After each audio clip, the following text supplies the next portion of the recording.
just want to see something here. Let's go and copy that the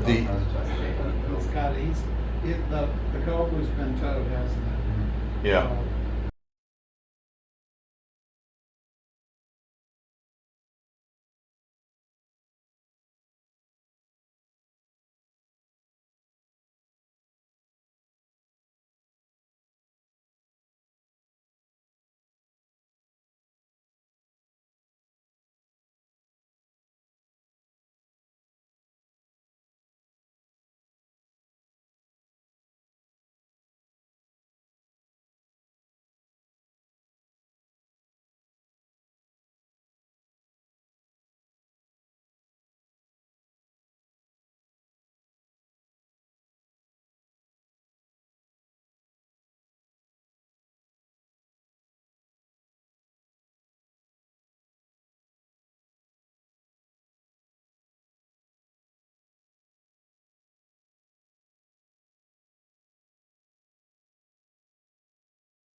Check, check, check. 1, 2. Check, 1, 2. Check, 1, 2, 3, 4. Check, 1, 2, 3, 4.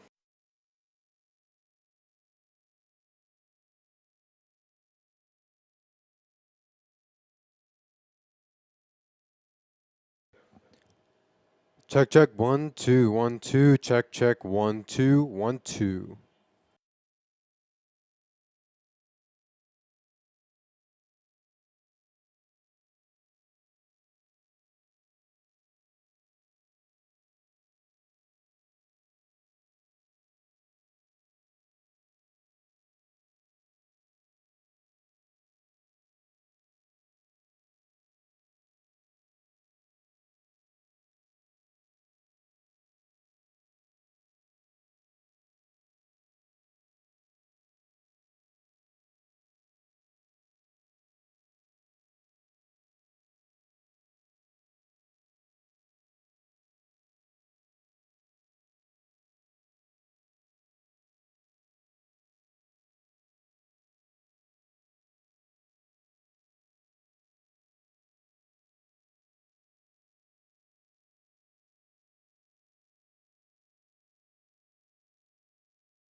Attention in the paddock, attention in the paddock. Final call to the grid for race group number 1. That's EM1, EM2, Spec Racer Ford, and Spec Racer Ford Gen 3.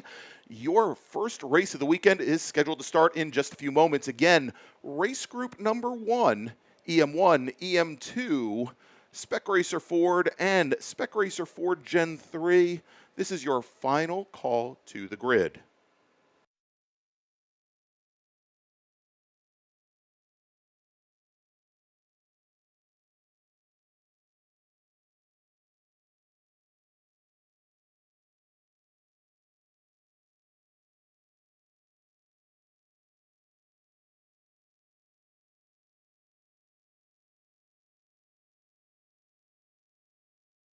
Check, check, check. 1, 2. Check, 1, 2. Check, check, check. 1, 2.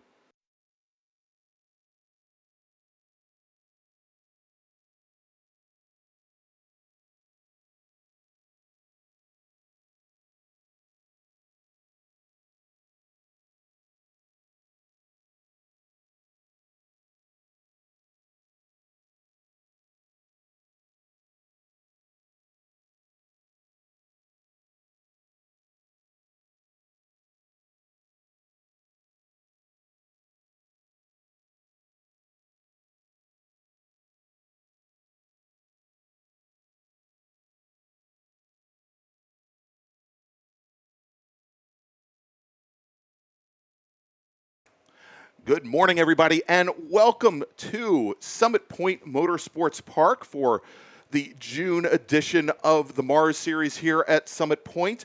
I'm Greg Ginsberg, the new voice of the MARRS series, along with Dominic Mandiel, and Dom is going to be here all weekend long as well. Good morning, Dom. How are you?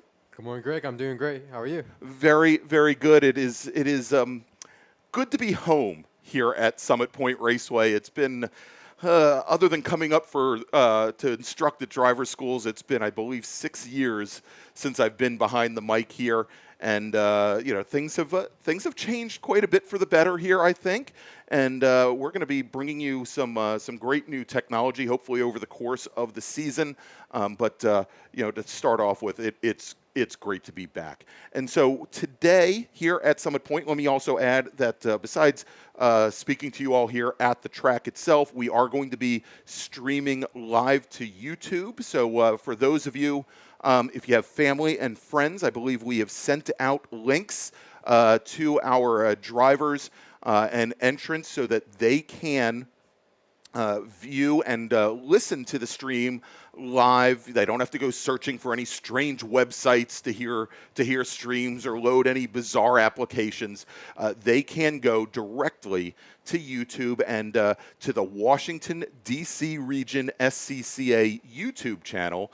And I suggest and ask that you all click and subscribe and click on that notification bell to find out whenever we publish new events and we go live. But that is where you'll also be able to very quickly pull up past race broadcasts as well. For this weekend, for the most part, it's going to be audio only on YouTube, but the hope is that we will be able to broadcast a video from around this beautiful 10-turn, 2.1-mile Summit Point Raceway circuit, the track that I call home and that I love to be at, to bring you action on the YouTubes from around the course. Now, that being said, we're gonna do our best here again. Very first time back for me and running the ship here, so I definitely will ask you to indulge me. And if you have questions, if you have comments, please reach out to me. I'll tell you my email address is Greg, Gregg, @ginsberg.org, or of course you can reach out to your representatives on the Washington, D.C. region's road race committee as well. I'll be more than happy to take constructive criticism. And hopefully, besides Dom and myself, a little bit later in the season, hopefully we'll have Brian Donati back with us. And I would expect to have some of the people that know the MARRS Series road racing the best, the racers, have many of them up here as special guests to talk about their road race programs and their experiences as well. Dom, as we're getting things underway, and we should have our first group on track here in just a few moments, and as I mentioned, that is going to be our spec racers and our electronic, or not electronic, but the electric-powered machines, the EM1s and the EM2s. I did not see any go out for qualifying earlier today. I believe that the entire field are going to be made up of the 1.6-liter Ford-powered spec racer Fords. I think one of those things that we'll need to check through the paddock over the course of the season is how many of those racers have gone to the SATA of sequential transmissions versus the H-pattern boxes. I mean, I guess that's we ought to put that on our task list to walk through the paddock and find out that information. But it's going to be a great race here. So let's do this. As we get ready, we've still got a little bit over 5 minutes. And I'm waiting for them to give the 5-minute warning.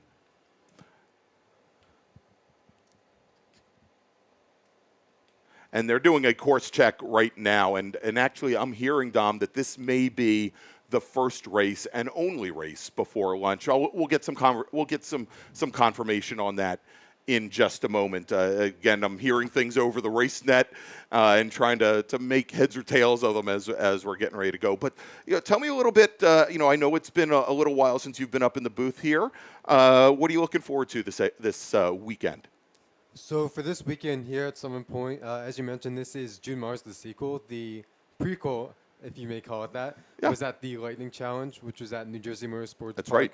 on the Lightning Raceway. So a number of these drivers about a couple weeks ago were there at New Jersey, getting in the first of these June MARRS events here.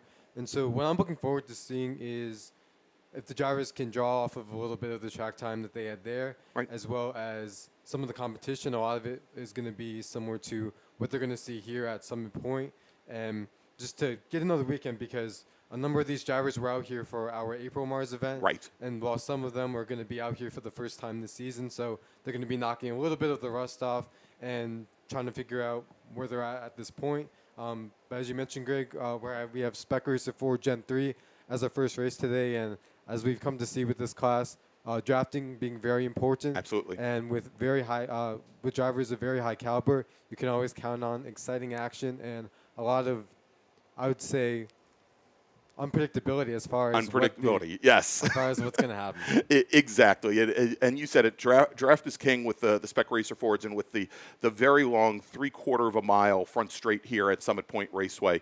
It certainly will be a challenge. And again, I'm so happy to be back here and watch some of the racing. Now, we are not going to have any announcers down in the carousel at the bottom half of the course, so you'll have to indulge us a little bit on that, but we will definitely keep you up to date and hopefully bring you some interesting topics of conversation over the course of the whole weekend.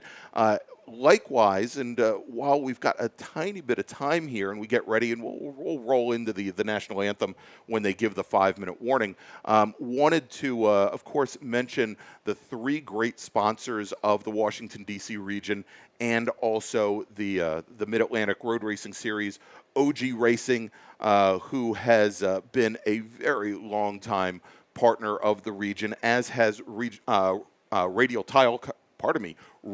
Tire Company as well. OG Racing, based out of Sterling, Virginia. Radial Tire, Silver Spring, Maryland. And then, of course, we've got EVSR. And that's why I was a little surprised that we didn't have any EM1 or EM2 cars out. We may see them for the bracket racing a little bit later today, I suspect. But EVSR, this is their second season partnering with the region. And Charlie Greenhouse and his crew. And we'll talk a little bit about what they accomplished in the off season for the MARRS series, that is, and where they look to really open things up. But as looks like we've got the pace car lined up, let's do this. I didn't hear the 5-minute warning, but in case it has been given, everybody, please remove your hats, face the flag, and stand for your national anthem.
All right, everybody, and we are back. Thank you so much for that. And yeah, it's a good thing. Good thing we kicked that off, because the 1-minute warning has just been given on the grid for our racers. And so let's go. We'll run down the starting order for race number 1.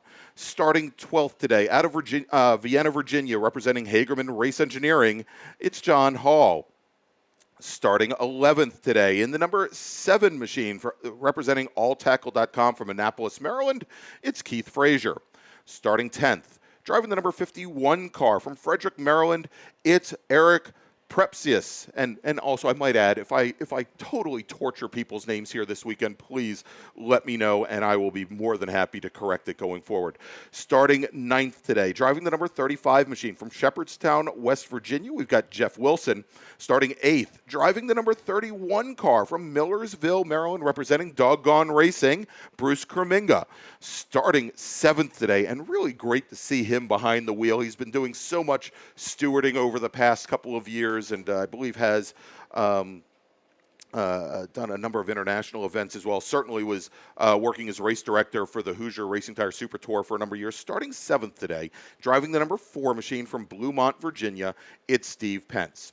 Starting sixth, driving the number 3 car from Littlestown, Pennsylvania, representing Doggone Racing, it's Mark Wendling.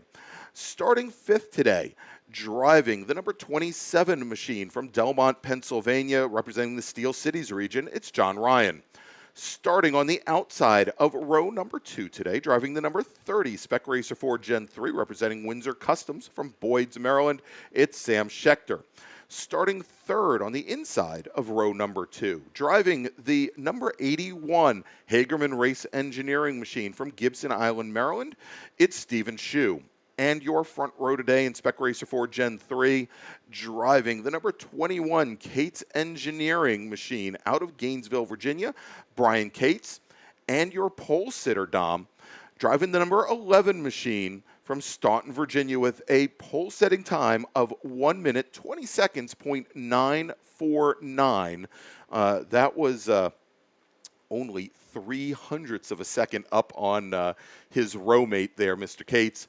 Jisoo Kim, your pole sitter today for Spec Racer Ford Gen 3. And I'm getting word now that the lights are out on the pace car, and so we'll definitely track the start here and see how things progress, and we'll go on from there, Dom.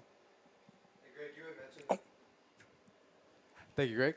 So, Greg, you had mentioned one of the drivers in particular, Steve Pence. You had talked about being race director for the Hoosier Super Tour and was the SCCA Steward of the Year in 2019. That's right. So served many roles, but great to see him back behind the wheel. I remember growing up seeing his yellow and crimson number 4 car going around here while I was cheering my dad on. So that's right. Definitely remember seeing that car out there. And then for some of the other drivers, John Hall, starting back in 12th place, he was the 2016 MARRS champion in Spec Racer Ford 3, as our cars are now aligned and getting ready for the start here.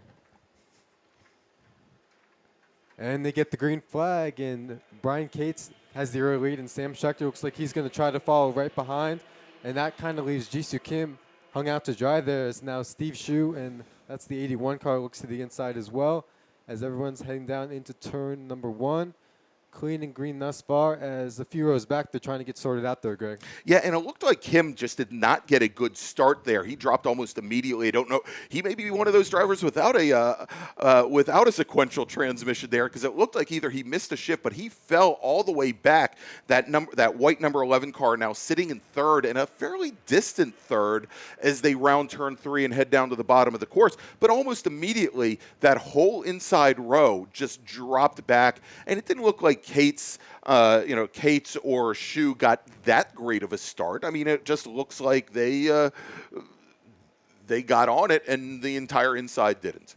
And Greg, it is funny that you mentioned that Jisoo Kim may or may not have the SATA, because Jisoo was one of the early adopters in the Washington, D.C. region to go to that SATA transmission. And although with the development last year of it being proven to be reliable and a lot of the drivers taking time to develop it, you also tend to figure out the bugs and find them, whereas the H pattern a lot of these drivers are more familiar with, and so they're going to be it's going to be well worked with. As we have our leaders making their way across start finish, and it's Brian Cates who leads the way, and then Sam Schechter, as we mentioned, went to that inside line on the start, is now up to second place, and now we have Steve Shue making the inside move, takes a look on Jisoo Kim, and looks like for the moment Shue was able to hold on to that 4th position, and then In fifth spot, we have Mark Wendling and then Bruce Kuminga in tow as well, as our cars are making their way around turn 2 and getting ready to go into 3, Greg. All right, yeah, and as they come down into 3, we really do have that first group of Cates and Schechter really starting to separate themselves out from the rest of the field right now, about a second and about another half second back to Jisoo Kim and Steven Shu. Shu, right as you mentioned, right on the back of Jisoo Kim. And, you mentioned, obviously trying to figure out the differences between those sequential transmissions and the H-pattern boxes. One of the reasons to go to the sequentials is those SADEVs are considerably beefier. They for some of the front-running drivers around the country, the H-pattern boxes were requiring in some cases 2 rebuilds per season. So but it's funny, those SADEV transmissions are almost as expensive as the conversion kits that a lot of these drivers took to convert their cars from the old 1.9 liter motors to the newer Gen 3 configuration, and they're spending again on these transmissions. But if you can save a couple $1,000s a year in rebuilds, eventually it'll be worth it.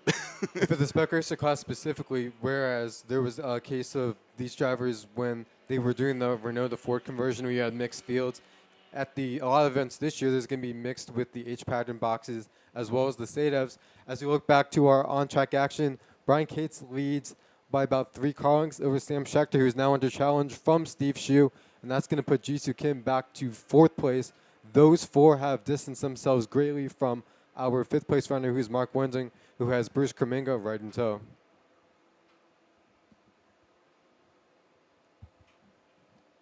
All right, there we go. We're trying to get the timing and scoring updated for you guys that are watching on YouTube. And so one of the other things, and going back to that start that may have affected Jisoo Kim's start, is the gear ratios are quite different from what's in the H-pattern box. But as the pole sitter, where Jisoo Kim can set that initial pace, you would think that he would possibly have the gearing figured out for what's best for him for his start figured out. Everybody else, be damned, I guess. So again, going back, a little bit of a surprise here as our leaders come down the front straight, and now Brian Cates opens up about a 15 car length advantage right now over Sam Schechter. But Schechter is under attack right now from Steven Shu and Jisoo Kim. Kim just came down the inside driver's right, trying to make a move on Steven Shu. And it is very tight here, Dom, as they come out of 2 going into 3. It is indeed, and now Kim and Shu are going to go side by side into turn 3, and Kim was able to hold on to that spot, but so far, Steve Shu looks to be one of the more aggressive drivers out there at the moment, trying to stick the nose alongside. As we have now our some of our cars with Eric Prepsius, as well as the 35 car that is Jeff Wilson making their way through turn 3 as well. And the cool story with Eric Prepsius is Eric runs with our HPDE program, yes, a blue C8 Corvette, and has now painted the Spec Racer 3 in the likeness of that car. So getting to try out road racing, moving over from that Corvette. As we have our leaders coming around turn 10, and Brian Cates continues to open up that advantage over Sam Schechter, but it's still that final spot on the podium is in play with Jisoo Kim and Steve Shu as they make their way down to turn number 1. We'll see this time if Shu decides to make any kind of move this time. Is going to decides to remain right behind Kim and follow him down into turn number 2. But going back to our battle for 5th and 6th, that's going to be between Mark Wendling and Bruce Kuminga. And at the moment, Wendling was able to stay in front of Kuminga as they went into turn 2. But now as they make their way up to turn number 3, Kuminga is going to tuck right behind Mark Wendling as they make their way through. And so I think Bruce Kuminga here is going to try to gauge where he might be able to make a move on Wendling. He took a look down to turn 1, but wasn't able to do anything this lap around.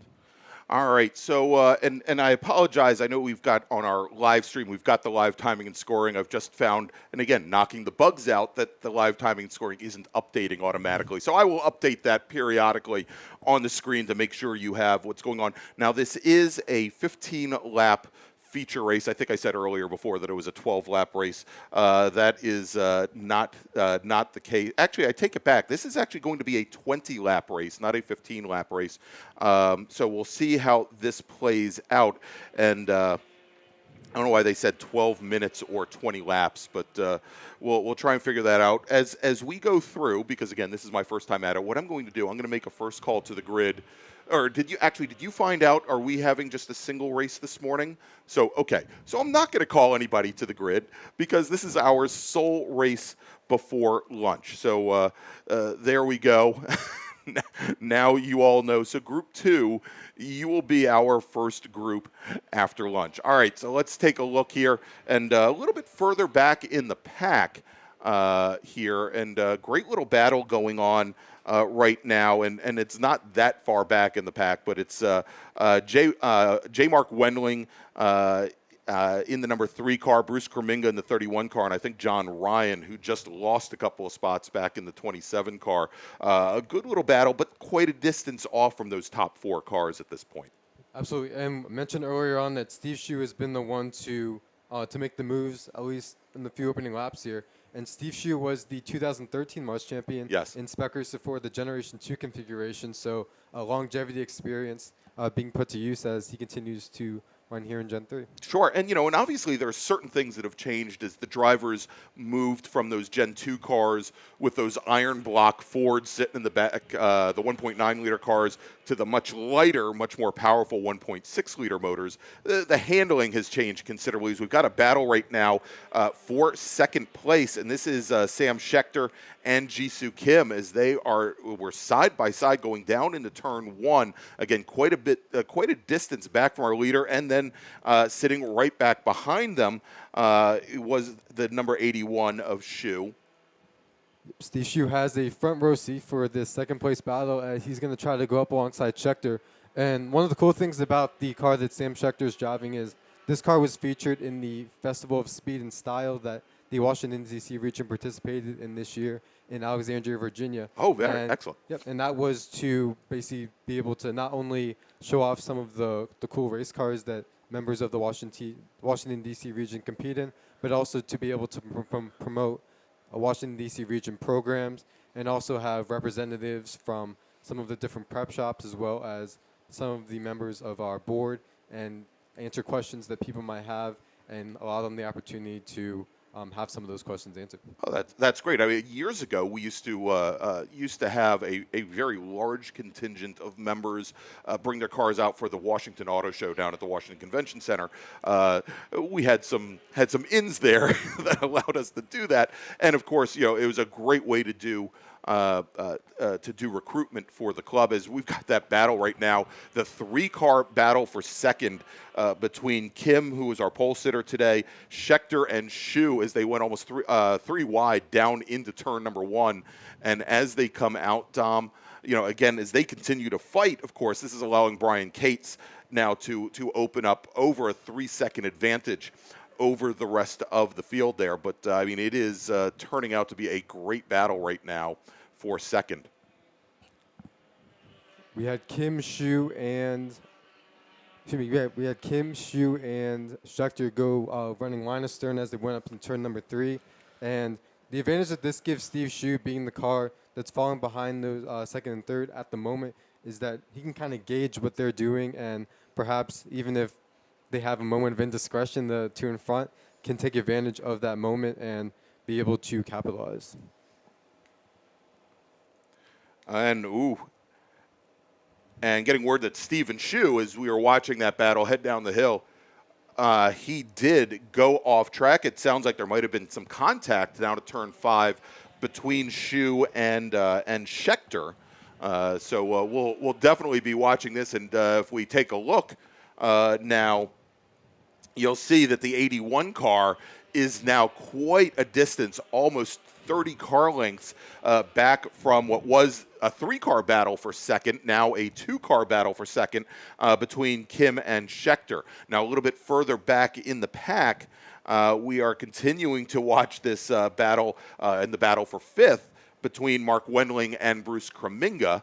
And it looks like Kreminga for the moment has gotten the best of Wendling, but it's also allowed now both Ryan and Pence to close up ground on those two drivers as well.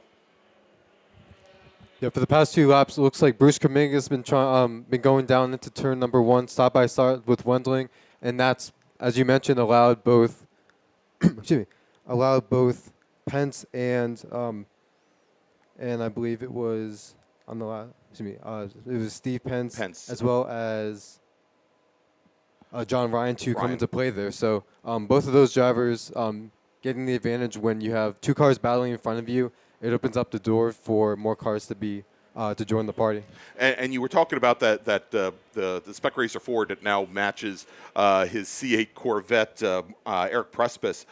He is, and this is the battle for 10th right now, but we always talk about in SCCA road racing, seemingly there is a fight, there's a battle everywhere. It doesn't matter if you're running at the front, if you're running the middle. Both Prespis and Keith Frazier, Prespis in the 51, Frazier in the number 7 car, they were side by side coming down into 3. So it looks like a great battle there for 10th as we continue on with, I'm wondering how many more laps the 11 car of Kim and the 30 car of Schechter can go side by side, but they did it once again, going into 1, coming through 2, coming out of 3, and going down into the carousel. And, all the while, of course, that fighting is allowing, and I think at this point it's kind of a non-issue, that Cates, who is almost 4 seconds up on that pair, even at this point in the race, I think if they stopped battling for position, Cates really has himself more to worry about than the rest of the competition, unless he possibly makes it to the back of the field.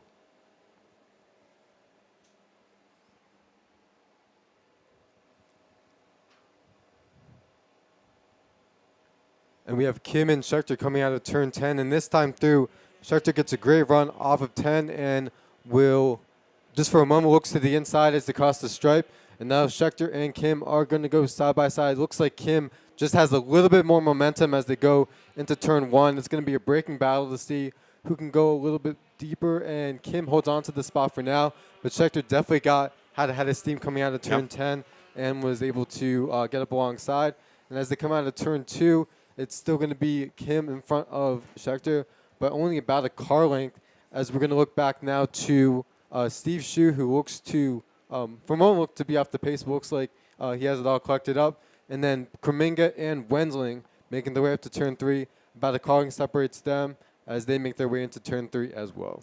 Yeah, and, I'm wondering here if Stephen Shu, well, I was thinking that for a moment it looked like both Kreminga and Wendling were making up some ground on Shu, at least as he came out of turn 2. Shu looked a little bit off the pace. However, last time by, Shu was actually a couple tenths faster than, and actually almost a full second faster than Kreminga and Wendling. So, perhaps at my age, my eyes are deceiving me, and I need to get the prescription refilled. We have Kim and Schechter coming across the start-finish line, and this time, once again, Schechter makes the move to the inside. Kim looks to defend a little bit, moves over just slightly as they make their way into turn 1. Again, it's going to be a battle of who's wanting to go deeper. A little twitchy there for Kim as they go into turn 1, and Schechter able to complete the overtake as they make their way out of turn 2. It is Schechter followed by Kim. Kim right on the gearbox of Schechter as they make their way up to turn 3. Kim doesn't have quite enough momentum to mount any kind of charge this time, and Schechter opens up about 2 car lengths as they go into 3. Yeah, and as we watch that play out, and again, I apologize because we don't exactly have a camera to show you right now, but as they were coming down into turn 1, and we saw the 30 car step to the inside, Jisoo Kim, he moved over a little bit to defend, but he probably had the opportunity to move the 30 car, move Schechter's car all the way to the line, driver's right, all the way to the inside, and really make it difficult for him to make the corner. He didn't do that, and then he actually moved the car back all the way left to open up the corner to so that he could carry as much speed as possible through the corner. And actually, he did it so early. I think he gave Schechter a good opportunity there to open things up a little bit for himself as well. And so Schechter was able to just carry more speed through the corner. And Greg, speaking of opening things up, Schechter's opened up about a 3 to 4 car length advantage now over Kim as they go into turn 1.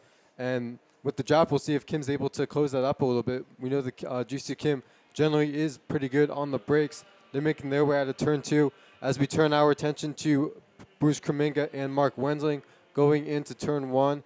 And at the moment, Kuminga leads Wendling by about a car length. And then we go back to John Ryan, and then a little bit back from there, we have Steve Pence.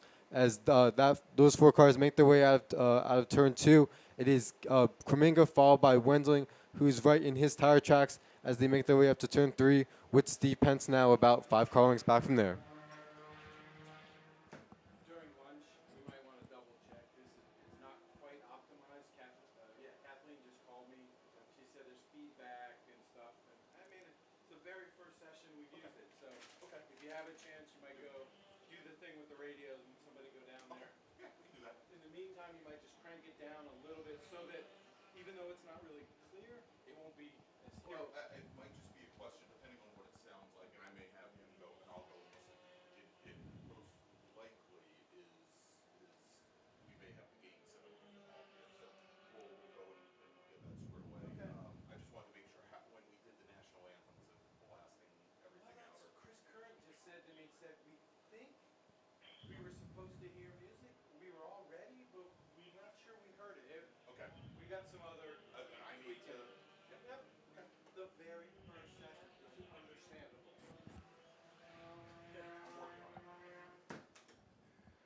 All right, here we go. As we are now, let's take a look here as we have 2 laps remaining here in what is going to be it's a 15 lap or 20-minute race. Hey, I got that all finally got it squared away. 15 laps or 20 minutes. And hey, I'm the new guy here. I'm not supposed to know this stuff, right? Even though it's written down right in front of me here. Now, Jisoo Kim just ran the fastest lap of the race, put in a 1:21.115, whereas the previous lap, Brian Cates had thrown in a 1:21.293. So it looks like maybe as the fuel is running down a little bit, things are picking up. But the big thing here for Kim is he wasn't actually side by side with Sam Schechter any longer. He had an opportunity maybe to get in his draft and put in a fast lap here. But the next time our leader Brian Cates comes by, he will get that 1 to go board. And Greg, on the last lap, we also had Bruce Kuminga, Wendling, and Kuminga went down to turn 1 side by side, and then at the for just a few moments, Bruce Kuminga was MIA and then reappeared a little bit. So evidently something must have happened down there in turn number 1, whether it was putting all 4 off or just having a little moment. But Bruce Kuminga, who was 4th on our scoring, is now going to be down, I believe, in 8th place. 8th place, yeah. All right, yeah, I heard, and I just got word over the radio from the folks at Start Finish that they saw him run wide, and so we are on the last lap here from Summit Point for our first race of the weekend, and we are, and I apologize for those of you here at the track. We're still trying to get some bugs knocked out, and so we will take care of that hopefully during lunch as we work through some brand new equipment here. As we have Brian Cates coming out of turn 10, and he sees the checker flag, so Brian Cates will be our Saturday winner here in Spec Racer 4-3. Sam Schechter and Jisoo Kim cross in 2nd and 3rd. Kim just about a car behind Schechter at the line. There you go. So our first race is in the books, and the word that we have gotten is we are going to be going to lunch, and as soon as we get the start time, I will let you know. That means our first group up after lunch is going to be small bore. Those are our production classes, E production, F production, H production, going to also be, of course, GT Light, GT Pinto, I can't forget. I'll have to see if we had any Legends cars come out for qualifying. I don't think we had any Legends cars come out this morning, but it also includes Super Touring Light, Touring 4, Spec RX-7, as well as SPU. So we will take care of that, get that figured out. And as soon as we get word, it's going to be give or take about an hour before we're back out on track. So for those of you that are listening from home, that is where we are. Again, count for us to be ready to go around 12:35, 12:40. But for those of you in group number 2, we will give you calls to the grid so you can be ready to rock when the time comes. All right, so we're going to take a quick break here. We'll be back, as we said, in just about an hour. You are listening to the June MARRS from Summit Point Motorsports Park here on 88.7 on the FM dial here at the track, and also on the YouTubes. This is Dom, I'm Greg, and we'll be back in just about an hour.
probably a good 10 more car lengths over Michael Mena. And then we have Tom Beverly and Jeremy Butts making up third and fourth place. Looking back to our STLs, John Sines extends that lead to about 2 car lengths, but Kip Gaynor running in second place has David Levin hot on his heels. Levin makes the pass to the inside and looks like he was able to complete that overtake. They've distanced themselves by about 3 car lengths over Ted Cahall, who runs in the fourth position in STL, as our leaders are making their way out of turn 2, coming into turn 3. And our third place runner, Jeremy Butts, in the 69 car, is going to pull it onto the access road, evidently an issue with that Mazda MX-5, so he's going to be retiring here early. Yeah, so shame for Jeremy, who just pulls in. And as we go through, and I think we've got our streaming up to YouTube, got the audio situation taken care of here, which is a good thing here. So, you know, we were talking about this during lunch and off air, that you know, we have somewhat of a dearth of ITB cars this weekend because a lot of our drivers are running that are normally racing in ITB. They're racing in H production this weekend, and probably a lot of the MARRS series in order to help get in the number of regional events that would be necessary in order to qualify for the runoffs. Of course, there are a couple of different paths that you can take to qualify for the runoff. Some of them are running a number 3 different majors or super tour events, and then there are some where it's a combination of regional races like the MARRS races and also with a majors race thrown in as well. So a good size H production field here for the MARRS series, one of the larger H production fields that we've seen in quite some time. Absolutely the case, Greg. And in the case of our leader, Brian Price, Brian brought this car out for the first time at the June MARRS event, I believe, last year. And this being the only ND MX-5 in the field, has been developing that car. And Brian Price, a driver with a lot of experience, is the current ITA lap record holder here at Summit Point, and was also the Touring Car B champion back in 2014 for Pro World Challenge. That's so right. Has experience in front-wheel drive, rear-wheel drive cars, and experience across a number of and we used to joke when he started running his TCB Honda Fit that he was driving it pretty much like a rear-wheel drive car, that he seemed to be in 4-wheel drifts through every corner at one point, pretty much like when he drove in ITA Mazda Miata and Spec Miata as well. Now, Brian did take that T4 MX-5 to the runoffs this past year. He said he broke it out for the first time during the MARRS series last season, and did get the car qualified. Now, at Indianapolis Motor Speedway, it was a car that was a bit overmatched. We'll say that he and his daughter, who was crew for him out there, were really lamenting the lack of straight line speed that car has. Handles incredibly well, and I know they were looking possibly for some help from the club racing board, or now the road racing board of the SCCA. I don't think they got it, however. But still, obviously, a very strong car here in regional racing as Brian goes into turn 3 now, side by side with Mike LaMena in the '89 Mazda Miata, a much more traditional NB or NA Miata. As we look at our STL battle, we have Levin and Kip Gaynor going side by side, and that's now going to allow Ted Cahall to join that battle, those 3 running for second and third in STL. And then not sure what happened, because it evidently didn't happen on this part of the track, but John Sines, who was running in the lead of the STL class, is now running well back from where he was, now running, I believe, 4th in the STL class at the moment. Yeah, so that is dropped back. If we take a look in F production right now, Jim Stem, in his Volvo, currently your leader in class. He's got a pretty good size advantage over Jerome Hinkle, driving the number 66 machine, driving that Lotus 7. A little bit further back, and this is always a great battle to watch, is in GT Pinto, of course, where right now, you know, when I was last here, of course, pretty much running this class with I won't say with an iron fist, and certainly with the most wins and podiums, was Bruce Shelton. But right now, Bruce is running second to Michael Hirschberger. Hirschberger, although frankly did not appear to have a very good last lap, but he had built up a good enough advantage, I believe, over Shelton that he holds a bit of an advantage at the moment. And Bruce Shelton, I believe, running Father Bob's old GT Pinto, so keeping the car in the family and running it here this weekend. As we have our STL leaders making their way up to turn number 3, and 11 leads that pack at the moment, followed by Gainer and Ted Cahill close behind. They're going to be coming up on Steven Ryder in that Eagle Talon as they make their way down the hill. And John Sainz, as we mentioned last lap, evidently had something happen. He's trying to reconcile some lost time and work his way back. Yeah, and that's a heck of a challenge there to have Sainz, your pole sitter in STL, now sitting back and forth in that class. And yeah, if we take a look at the lap times now, he is certainly starting to make up ground, I think, after the issues that he had. But a little, I don't want to say it's surprising, but both Levin and also Gainer currently sitting at the front end of that STL field are running almost 0.8 of a second off of Sainz's pace. So we'll see if those drivers can make their way up through, or whether or not Sainz can get on a recovery run and start making up positions in STL. And right now, something else that's becoming a factor for our leaders is going to be lap traffic. Coming out of turn 10, Mike LaMena able to stretch out an advantage over Brian Price just due to traffic right now. LaMena has about a 6 to 7 car length advantage, and now Tom Beverly in the SPU Honda Civic is going to get a run on Price. Doesn't have quite enough momentum to do anything with it, but LaMena, due to traffic, able to stretch out that advantage a little bit more. Turning our attention back to our STLs, David Levin leads the train with Kip Gaynor and Ted Cahill in tow, and then John Sainz, a very lonely, about 20 car lengths back, running in 4th place. Yeah, it's kind of lonely back there. But again, we'll see, of course, as we only have about 8 laps remaining in this race. It may take a little time. And that said, Dom, let me quickly make a call to the grid for our next group. Attention in the paddock, attention in the paddock. First call to the grid for group number 3. That's SSM. Showroom Spec Miata, please start making your way to the grid. SSM drivers, please make your way to the grid. As we have our leaders going across the stripe, and it's Michael Mena who leads by about 10 car lengths over Brian Price.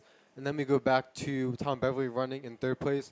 And we spoke about Pintos a little bit ago. Tom Beverly also used to drive a GT Pinto. Yes. And at one point was the lap record holder here, so plenty of pace, and has now transitioned over to this front-wheel drive Honda Civic running this weekend in SPU. We've seen Tom also run STL in that class, as well as some HPDE events. As Michael Mena makes his way up to turn number 3, and then Brian Price is going to be putting a lap on Michael Hirschberger, as is Tom Beverly, as they make their way up into turn number 3. And then looking to our STLs, Kip Gaynor was able to get around David Levin this last time around, and so pushed Levin back to 2nd place in STL. And then Ted Cahill right there in the catbird seat is sitting in 3rd place, as John Sainz just now making his way into turn 3, 4th place in class. So, you talked earlier about, where the challenge would start to come in some of these races, as some of the cars up the front, like our T4 cars, started to make their way through some of the slower cars, slower classes. And one of the things that that I was watching here is, as we had LaMena and Price come through traffic, and we saw, I think it was 2 laps ago, we saw them come out of turn 10. LaMena had a very big advantage, but we saw Price getting, I don't want to say he got caught up, because I think he decided to use the draft of I believe it was our SPU entry, Steven Ryder, driving the 112 Eagle Talon, and just drafted him all the way down the front straight. Couldn't get around him. He had pulled out for a moment there and just absolutely made no ground on him. Was finally able to get by him in turn 1, but it allowed LaMena to open up about another 3 to 4 car lengths on the MX-5.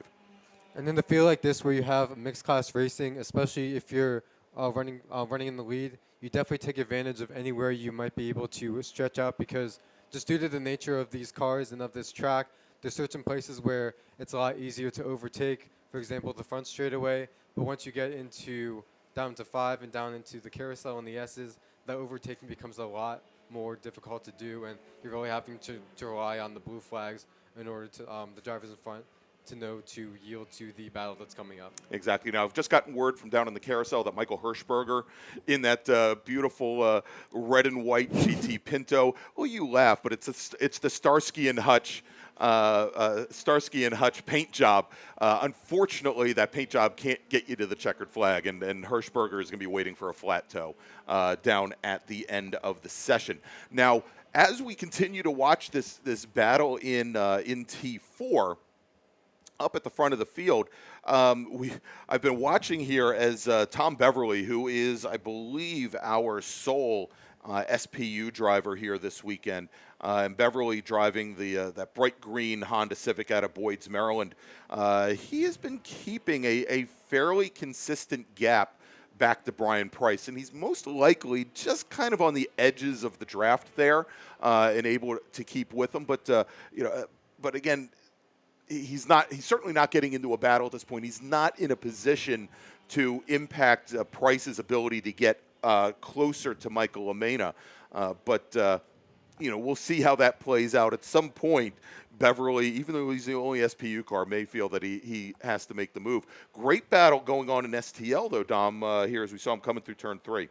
Our STL cars so far, the stars of the show, with it's Levin, Gaynor, and then K-Hall running nose to tail for the last few laps. And as we've been mentioning, John Sainz, who was your STL pole sitter, had something happen evidently on a part of the track that we're not able to see, and has run most of this race solo. So trying to rely on just pure pace in order to stay within striking distance. Yeah, only about a quarter of a car length were separating Gaynor and Levin this last time by with K-Hall. Only about a half car length back from there. So right now, 3 cars all in the mix for the win in STL, as we only have 4 laps remaining. So let's quickly here make another call to the grid for our next group. Attention in the paddock, attention in the paddock. Second call to the grid for race group number 3. That's SSM. Please make your way to the grid. It's a big group in SSM this weekend. I think close to 50 cars. So again, SSM drivers, please make your way to the grid. And Greg, one of the cool stories in this race that I wanted to make mention of is Wendy Moretz, who is one of the instructors for the Washington, D.C. region HPDE program, and has always wanted to get into racing. So when our regional executive Wayne Armbrust Spec RX-7 went up for sale, Wendy was able to acquire it, and so is making not only her MARRS debut this weekend, but also road racing. That is great. I saw the gold number 45 machine that Wayne has been running for a number of years out here. So that is great to see. Now, I believe Wendy is the only Spec RX-7 in the field this afternoon. But certainly, being out, having that, there's a big difference between driver's school, where you've got a standing start with maybe 20 rookies or so, and you go at it for 5 laps, as opposed to having a 30-car field or thereabouts with seasoned racers. One is you go down into turn 1, you don't have the entire field checking up and getting out of the throttle about 3/4 of the way down the straight. And they certainly, as we've seen here, don't give up until the checkered flag. And great, this last time through, we did have a change in position. Ted Cahill was able to overtake David Levin, who for the past few laps was leading this STL battle. And now it's going to be Kip Gaynor, and Ted Cahill is right on the rear bumper of Gaynor as they go into turn 1. Levin's about 3 car lengths back from there as they go under braking. Not too much compression. David Levin closing in about a car length from where he was on the front straightaway. And they're going to come out of turn 2 probably running nose to tail as it's Gaynor, K-Hall, and Levin in that order running in STL. Yeah, and it's interesting. So K-Hall got a great run out of turn 10 that time by, was able to draft right up to the back of Kip Gaynor. The problem is he didn't get up to Gaynor until after the start-finish line. And perhaps, rather than getting a run and pulling out, he had actually come right up to the bumper of Gaynor, might have given him a little tap, but then decided, hey, maybe I'm going to pull to the inside, at which point it was pretty easy for Gaynor to make just a minute adjustment, maybe move over a 1/4 of a car length, and really block K-Hall's run to even get down to the inside. K-Hall, we saw then, actually got out of the throttle early and allowed Gaynor pretty much an easy entry into turn 1. We're going to see both Kip Gaynor and Ted Cahill later on in our Spec Miata race, so this might be a bit of a preview for what we'll see later on in the day. It could very well be. And David Levin, who was just sitting about 2 car lengths back from there, I think he was trying to figure out exactly what Cahill was going to do. All right. Yep, we got our STL cars making their way down the front straight, getting ready to go into turn 1. And the order remains Gaynor, Cahill, and Levin in that order. This time Levin closes in a little bit on Cahill. Cahill, however, seems to get a great run coming out of turn number 1 and closes right back on the rear bumper of Gaynor. Those cars making their way out of turn number 2. Doesn't look like Cahill is going to try to make any kind of inside move on Gaynor this time around as they make their way into turn number 3. And this time through, get about a 3 to 4 car length gap on Levin as they make their way into turn 3. 2 wheels dropped in the gravel for Levin this time through. All right, and we've got our leader here, Mike LaMena, driver of the number 89 Mazda Miata. He's coming out of turn 10 right now. He should get that 1 to go board as he crosses the start-finish line. And there you go. We've got the folks on the starter stand hanging that out. So LaMena knows it's the last lap. Brian Price, who is running second overall, or probably not second overall, is now running still second in T4. He has fallen back to third overall. So he does have that SPU machine sitting right behind, right between he and LaMena. But at this point, LaMena, who's working his way through a lot of traffic, has got pretty clear sailing. Matter of fact, although I'll tell you, he might have to look out for Thomas Beverly in that number 4 Honda Civic. Beverly's, as they're trying to work their way through some H production traffic, he's closing in a little bit on LaMena for that overall win. Yeah, Beverly has eyes on LaMena for sure, and Beverly also has the race's fastest lap. A 1:24.814 is the quick time, and Michael Maina's fast time of the race is a 1:24.817, so 0.003 of a second for best lap time of the race. That's all that separates them. That is great. All right, so here as things are closing down here in the very last moments, we're going to make one final call to the grid for our next group, SSM. Attention in the paddock, final call to the grid for race group number 3, SSM. Showroom Spec Miata, please make your way to the grid. SSM drivers, please make your way to the grid. You're going to be going on track here in probably 6 to 7 minutes. SSM, as the checkered flag is now out on our winner here, SSM, you definitely want to get ready. Mike LaMena manages to hold off Tom Beverly for the overall win. Margin of victory, 1.0 seconds. So Beverly made up a ton of ground just in the last 3 laps. Brian Price finishes 3rd overall. Ted Cahill, who takes the win in STL, finishes in 4th with Gaynor and Levin right behind. Let's go very quickly, Dom. Let's run down the results here by class. And we will start, of course, off with T4, where we said Michael LaMena took the win. Brian Price finished 2nd. Jeff Liller in the number 127 Mazda will come home 3rd. Jennifer Romes finishes 4th. And, of course, Jeremy Butts, who started on pole today, he unfortunately finishes 11 laps down. All right, let's take a look now at STL, where Ted Cahill took the win. David Levin finished 2nd, 45 thousandths of a second off of the back of the 182 car. And, we said that, hey, they're going to be in the cars here in just a little bit for Spec Miata. Kip Gaynor, who with 2 laps to go was your leader in STL, he finishes in 3rd on the last step of the podium. John Sainz, our pole sitter in the class, he finishes 4th. About 6 seconds back from our lead trio. John Jenkins rounds out the top 5. As we mentioned, Wendy Moretz, your sole driver in Spec RX-7. Congratulations to her on her first race in the MARRS series and technically her first win as well. In SPU, Tom Beverly in his number 4 Honda Civic, he did take the win over Steven Ryder in the 112 Eagle Talon. In GT Pinto, taking the win, it was Bruce Shelton. Drew Urry finished 2nd, and as we mentioned, Michael Hirschberger needed to retire early. In F Production, Jerry Hinkle, takes the win over Jim Stem.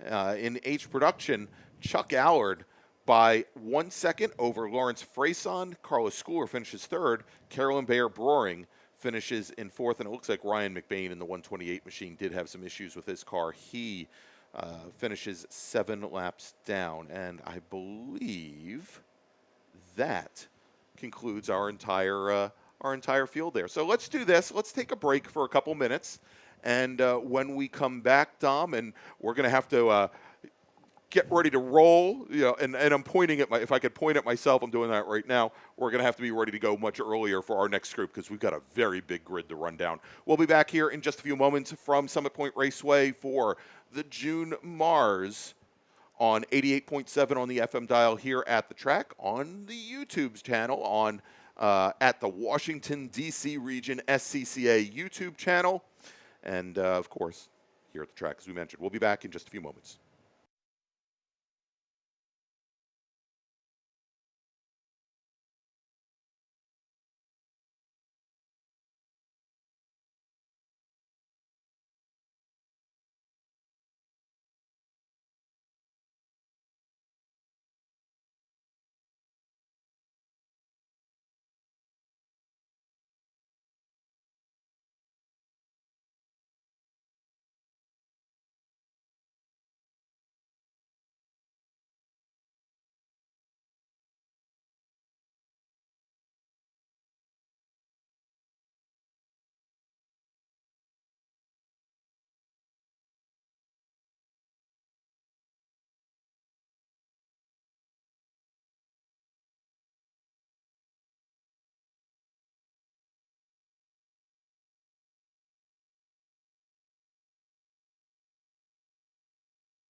Well, that was a short break, Dom, and we're back. But because we've got somewhere on the lines of, I think, let's take a look, 2 pages, 49 SSM drivers went out for qualifying this morning. It looks like a few of them may have run afoul of the rules a little bit here in qualifying and are going to be starting from the end of a very large field. But why don't we do this? Why don't we run down the starting grid for today's first SSM race of the weekend? Absolutely, Greg. So we have 49 cars on our grid, and starting in the 49th spot will be car number 04 out of Sykesville, Maryland, Adam Volatile. Starting 48th in car number 55 from Salisbury, Maryland, that's Victor Disharoon. Starting 47th, driving car number 31 from Virginia Beach, Virginia, it's Giovanni Cusafulli. Starting in the 46th spot will be car number 52 out of Washington, D.C., it's Ryan Harrison. 45th starter will be car number 40. Coming from Ashburn, Virginia, that's John Grayer. 44th spot belongs to car number 05 from Knoxville, Tennessee, Stephen Bindrum. 43rd will be car number 70 from Washington, D.C., and that's Davey Ahern. Starting 42nd will be car 39 out of Charlestown, West Virginia, that's Jack Kellum. Our 41st starter will be car number 51 from Ellicott City, Maryland, John Maslin. In the 40th spot, we have car number 01 out of McLean, Virginia. The driver is James Smith. Starting 39th in car number 24 from Leesburg, Virginia, it's Steve Wolfson. Starting in 38th, we have car number 9 out of Mechanicsville, Virginia. That's Raymond Heath. Starting in our 37th position, we have car number 6 from Mount Joy, Pennsylvania, it's James Roberts. In our 36th starting position, we have car number 44 from Hedgesville, West Virginia, Mike Monaghan. 35th will be car number 25 out of Lidditz, Pennsylvania, Gary Shank. In 34th, we have car number 8 from Wrightsville, Pennsylvania, it's Jordan Furman. 33rd will be car number 64 out of Woodbridge, Virginia, that's Hector Garrido. 32nd on the grid will be car 199 from Millersville, Maryland, Ben Sarley. Starting in the 31st position, we'll have car 146 from Washington, D.C., Mac Harrison. In 30th is car number 2 from Berryville, Virginia, Mark Flitcroft. 29th belongs to car 123 from Herndon, Virginia, Kalen Crocker. 28th will have car number 82 from Boonesboro, Maryland, Stuart Smith. And 27th will be car number 74 from Millersville, Maryland, that's Brent Simonson. In 26th, we'll have car number 12 out of Frederick, Maryland, J.D. Brunk. 25th is car number 88 from Knoxville, Virginia, Jay Bindrum. And starting 24th, we have car number 89 from Herndon, Virginia, Jamison Huffman. 23rd starter is car number 61 from Fairfax, Virginia, that's Richard Ura.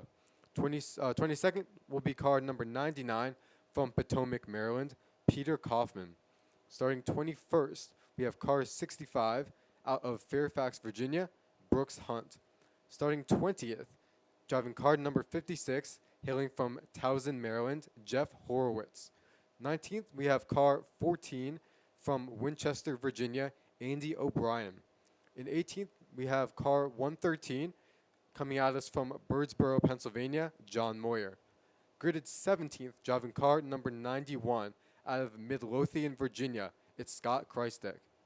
Starting 16th, we have car 41 out of Stevenson, Virginia. Driving is Jed Fonstock. 15th, we have car number 37 from Frederick, Maryland, Ryan Franklin. In our 14th spot, we have car 121 from Silver Spring, Maryland. It's Frank Taberzi. In 13th, we will have car number 66 from Great Falls, Virginia. That's Kevin Kopp. Starting 12th will be car number 1 out of Warrenton, Virginia, David Bygert.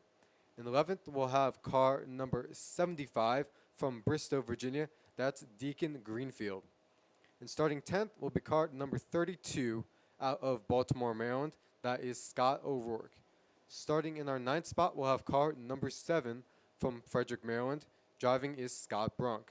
Starting 8th will be car 63 from Sparks, Glencoe, Maryland, John Hotz. 7th starter will be car number 67 from Silver Spring, Maryland, Nathan Lucas. 6th, we'll have car number 18 from Wallingford, Pennsylvania, Dave Weibel. And in 5th, we'll have car number 33 out of Sterling, Virginia, Tristan Herbert. Starting 4th, car number 07 out of Springfield, Virginia, our current SSM points leader, it's Dave Stern. Starting 3rd, we'll have car number 15 out of Dayton, Maryland, that's Ryan Maloney. And on the front row, starting 2nd, we'll have car number 42 out of Leesburg, Virginia, Jonathan Evans. And on the pole, driving car number 11, it is Strasburg, Pennsylvania's Rich Roman.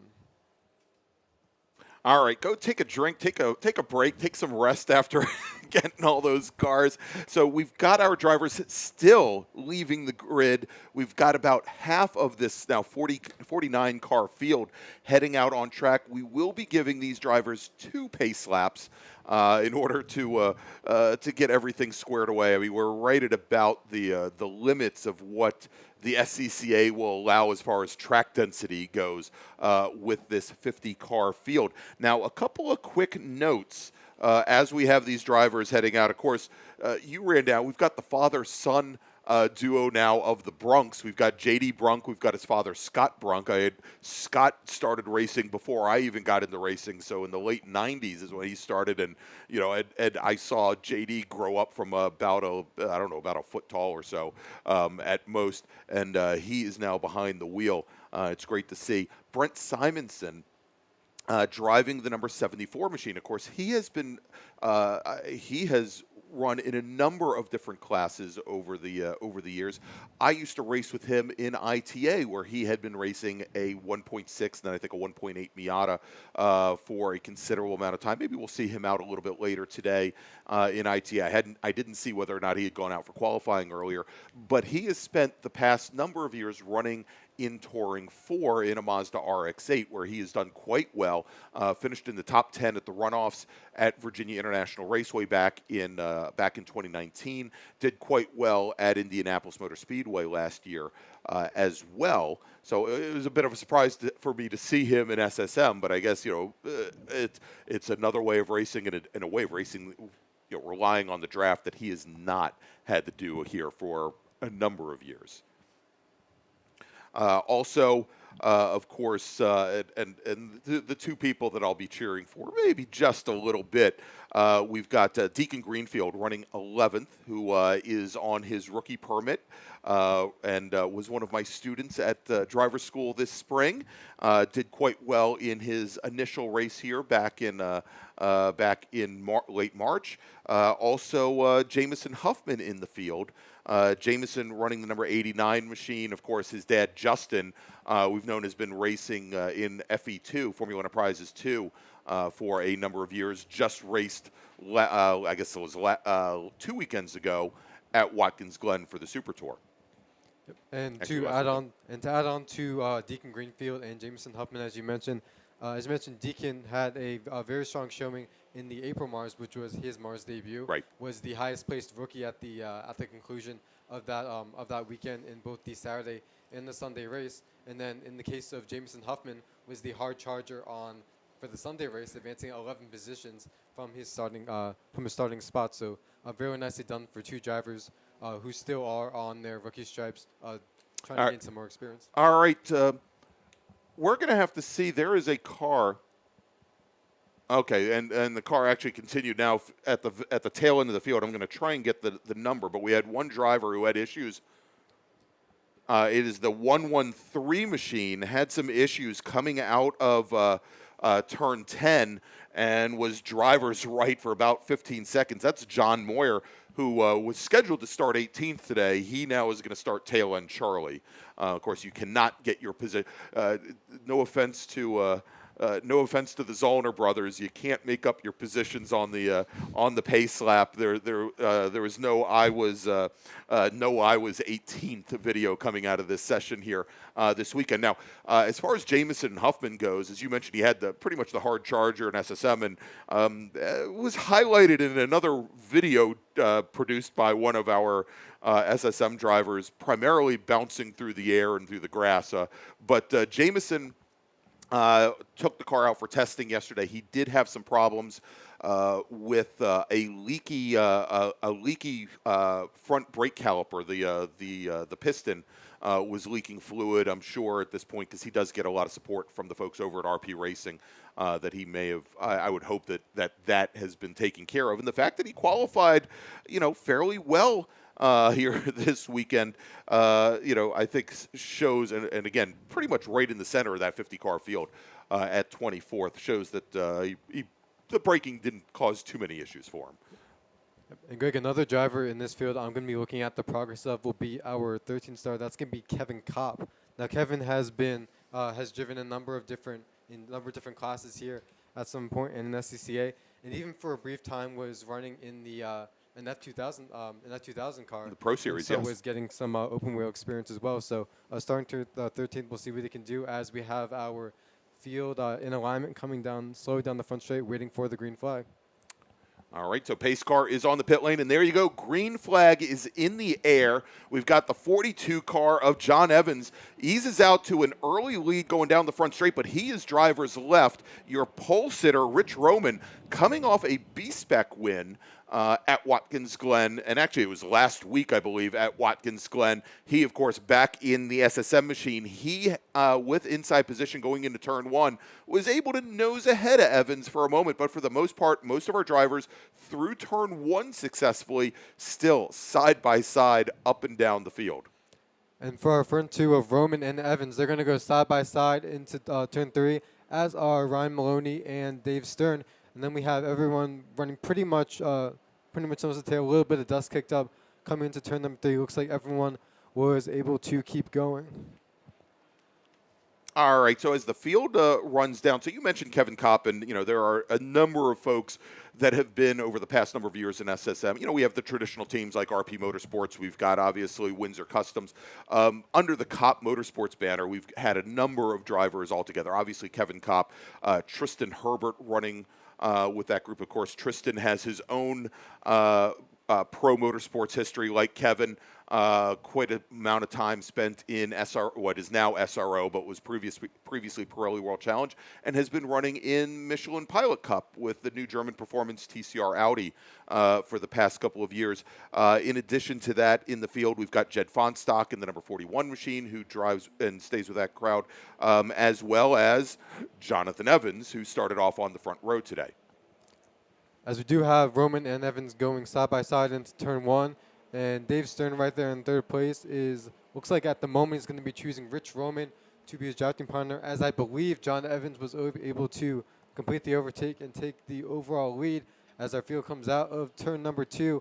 And a little bit of separation now between our top 5, as it is Evans leading, followed by Roman, Maloney, Stern, and Herbert. Then a little bit of separation back to the driver we just mentioned, Kevin Kopp, who's up to 6th place from starting in 13. All right, here is, again, this is a 15-lap or 20-minute race, whichever comes first, as our drivers are now working lap number 2 here from Summit Point Raceway. And, I think it's a little early to be talking about fast laps, but Richard Roman on the initial lap, it's going to be a little bit off the pace, obviously, because all the drivers are going into turn 1 at a reduced speed on that very first lap. But a reminder that Roman, with his pole setting time of 1:28.596, was only about 0.08 of a second up on Jonathan Evans, who qualified second. Right now, the drivers are in that 1:32, 1:33 range. I'm sure we're going to see a much faster set of lap times now as our drivers come out of turn 10, ready to complete lap number 2, as we've got our top 5 cars all nose to tail at this point. And as we take a look at the order, it is Jonathan Evans, your new leader in the 42 machine. He's gotten around Rich Roman in the 11. Then we've got Ryan Maloney in the 15. Actually, talk about father-sons. I instructed his father at driver's school this weekend, or back in March. Ryan's dad had previously raced and is looking at getting back into it. David Stern in the 07 machine, currently running 4th. Tristan Herbert sets the fast lap of the bunch at a 1:28.992. So let's call it a 1:29 even. He is currently running in 5th. Then, as you mentioned, Kevin Kopp, who's now running in 6th position, having picked up 7 positions on the start. He's sitting with another pack, I'd say about 8 car lengths back from our lead 5. And going back to we had mentioned about Jameson Huffman. Jameson is also a driver who's going to be running in the same car later on, joining a good buddy of his, Morgan Burkhardt, in the ITA field. So those two are going to get the chance to share the track for the first time in a racing capacity. Well, sharing the real track, and Jameson, Deacon, Morgan. I'm going to, and who knows if he's listening to the stream today. I think he's out at Ocean City. He was looking up Baja Amusements, and we'll talk about why in a little bit. Looking up Steve Hoffman's facility out at Ocean City. Murphy Nichols, as well as John Carlos Schooler. That's Carlos Schooler's son. Have been virtual racing for a number of years. They've competed in the Washington, D.C. region's Virtual Racing League. They also currently compete in the Ray Esports Racing League, which is the unofficial SCCA Virtual Racing League. It's actually gotten a lot of support from Topeka for that series. And Morgan has come away with a couple of season championships, with Jameson very close behind. Basically get to interview them almost every single week. All right, so things here starting to stretch out a little bit. Again, not in that first group of 5, but there are 2 distinct packs right now up towards the front. Evans, Roman, Maloney, Stern, Herbert in the top 5. And then Kevin Kopp, Dave Weibel, Scott Brunk, and also John Hotz in our second group, all nose to tail. But, as we always say, and we said it in the last group as well, actually in Spec Racer Ford, there seems to always be somebody to race with. And when you got 49, 50 cars on track, there are a lot of people to race with, whether you are at the front of the pack or mid-pack or maybe a little further back. As our top 5 drivers now come out of turn 10 and onto the front straight. And the one thing that we're seeing here, Dom, is that, I keep saying that there are 5 cars altogether. In actuality, the top 3 drivers, Evans, Roman, and now Ryan Maloney, who's making a move down the inside on Rich Roman, takes over second position. Those 3 drivers had managed to separate themselves out just a little bit from Stern and Herbert, who are certainly working together to try to get up to the lead pack. And interesting to see as Maloney in that blue number 15 car gets around Rich Roman, just that move for the moment, going down in the turn 1, that brought Stern and Herbert right into that lead pack. Yep. And Greg, speaking of both Stern and Maloney, as you mentioned 2 weeks ago, a number of these drivers were at New Jersey Motorsports Park for the Lightning Challenge. And during that weekend, Dave Stern took the Saturday victory while Ryan Maloney was victorious on Sunday. So both the drivers with wins underneath their belts. And as far as the strategy is concerned, I think that Rich Roman, with the experience and the familiarity with not only the car but with Summit Point, has been shown to be just as strong running solo as many of these cars are in a 2-car draft. So the best chance a lot of these drivers have with Rich Roman being the multi-time defending champion of this class is to make sure that Rich Roman gets far back enough that once you get to the penultimate stages of the race, that you have Rich in a more compromised position than you would normally if he's out front and has the clean air, which Exactly. seems to be where he's the strongest. Yep, absolutely. So there you go. We now have 10 laps remaining. So with that, Dom, real quick, let's make a call to the grid for our next group. Attention in the paddock. Attention in the paddock. First call to the grid for race group number 4. That is our open wheel group. It's ASR, Club Ford, Formula 5, Formula Atlantic, Continental, Enterprises, and Enterprises 2, Formula F, Formula S, and FST, Formula V, Formula X, Prototype 1, and Prototype 2. Race group number 4, our wings group. Please don't ask me to run down all 30 classes of that one again. But if you have a car that does not have wings, or maybe it does have wings, or it's a prototype car, and you are in group 4, please start making your way to the grid. Oh, what a disaster I am today. All right.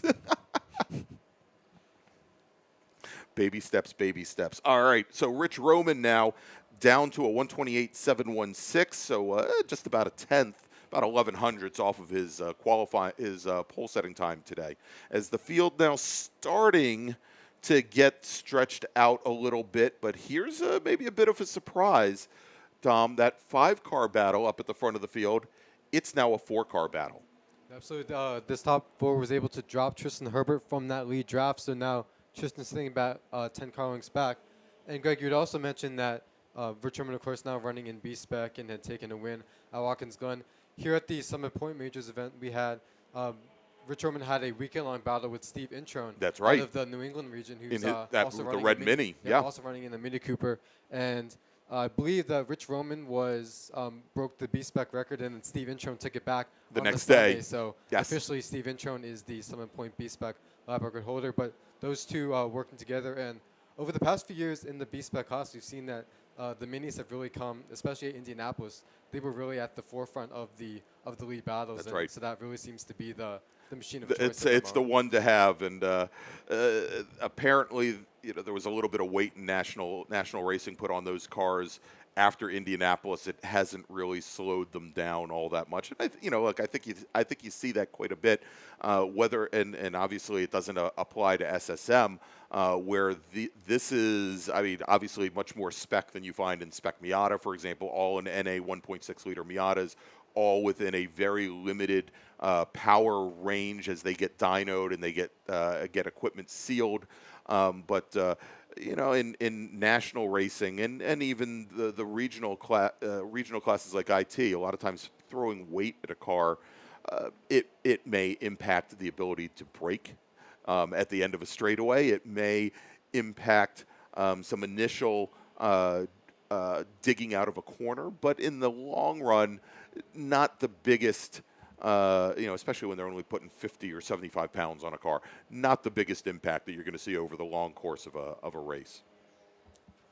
As we look at our leaders, it is continues to be Evans and Maloney running first and second, and they have broken away by about 5 car lengths from our third and fourth place runners of Rich Roman and David Stern. And now Tristan Herbert's getting around one of the lap cars. He's running in fifth, followed by Dave Wabu, who leads a train as well. But definitely, as we see in SSM, a lot of small packs and small races within the big race itself forming throughout the track right now.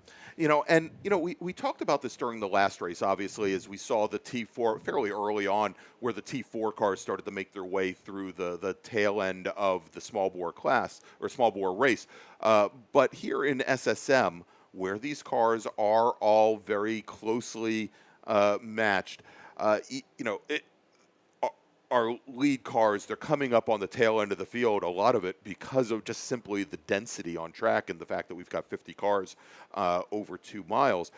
But when our lead cars start to come up on the tail end of the field, yes, they may get a blue flag, but it's not like they've got 20 horsepower and can just motor right on by somebody coming out of turn 10. It really, you run the risk of having some of those lead packs and some of those lead races really break up. Now that I've said that, of course, we see our lead 4 all by themselves coming through turns 1 and 2.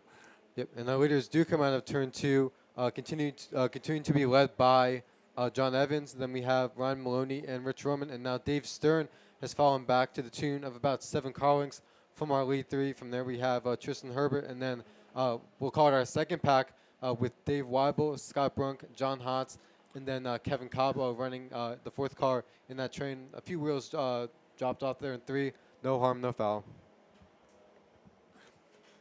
All right, and I'm going to mention him, one, because he called me out on the internet before I ever announced an event here, and he preemptively wanted to make sure I pronounce his name correctly. Ben Sarley, driver of the number 32 machine, unfortunately just had an off over by turn 5. Just overshot the braking zone. He has managed to continue. But for those of you listening here, I believe I pronounced his name correctly. It's Sarley. So, sorry, Ben. You'll be able to hear this later on, I guess. Here, as we now check in, let's go quickly as our leaders come out of turn 10, and it does appear once again to be a 2-car breakaway with Jonathan Evans and Ryan Maloney now opening up about a 4.5, 5 car length lead over Rich Roman. Then maybe another 12 car lengths back to David Stern in the number 07 car. We'll quickly run down the top 10 here again, we've got Evans, Maloney, Roman, Stern, then Herbert, your top 5, Weibel, Brunk, Hotz, Kevin Kopp in the 66 machine, Scott O'Rourke rounding out your top 10. Then we've got Neil O'Rourke, David Biegert, Ryan Franklin, Scott Krestik, Jed Fonstock, Frank Tabersi, Jamison Huffman now up in the 17th, Andy O'Brien, 18th, Jeff Horowitz, and Deacon Greenfield. And Greenfield, it looks like he may have the reverse reverse hard charger award going on right now. Unfortunately, he started 11th. He's in 9th probably in 20th currently, having lost 9 positions. Yeah, and Greg, we did have a car that went off in turn 10 and looks to have regathered it and will try to safely rejoin the track. And as the car goes by, we'll be able to get you a number. All right, white car, green top, and he is out of the gravel trap, and he is on his way. Looks like one of the Windsor Custom cars. He's going to pull over drivers right, and I think that's Rich Ura that went over. He has now managed to continue, but considerably off pace on the front straight. He's going to have a number of cars go by, and so that is going to move Rich now down into 45th position. And that is a loss of 22. So, I was kind of joking that Deacon Greenfield might have had the reverse hard charger award going on there, as he had lost 9 positions. Obviously, that is Rich Ura may have just taken up the mantle there. But I wanted to point out Neil O'Rourke, who driving the number 06 machine. He started this race back in 45th position, and he is currently sitting in 10th. So a net gain of 35 positions in this race. So the old doctor still showing he's got what it takes here in SSM. And Greg, speaking of the O'Rourke family, Scott O'Rourke, who is Neil's younger brother, started off in the in 2016, I believe, is when Scott started in the SSM class. At that time, Neil O'Rourke was running in Spec Miata. That's right. And I remember Scott making the joke that about not wanting to share the track with his older brother and allowing Scott to take the to dish out the funds for the Spec Miata class. Right. And now both of them are sharing the track. So basically now have more of an apples to apples comparison as to who comes out on top on both Saturday and Sunday. As we have our leaders across the start-finish line, and they're going to go 2 wide. That is Maloney and Roman. And Roman might try to go 2 for 1, only able to go side-by-side with Ryan Maloney coming out of turn number 1. And they're going to have maybe one lap cartoon counter in the next lap or so as they come out of turn number 2. But it continues to be John Evans in the lead, followed by Roman and then Maloney. Those 3 making their way into turn number 3. Evans has about 2 car lengths advantage at the moment, and Rich Roman has the race's fastest lap at a 1:28.525. All right, so it's getting a little busy down at turn 5. Apparently, had 2 cars off. We had the orange number 12 of JD Brunk go off course. Nobody tell Dad. And then we also had the number 14 car of Andy O'Brien go off, and it looks like O'Brien might have impacted one of the tire walls down there. He's got some fender damage, but he has managed to continue.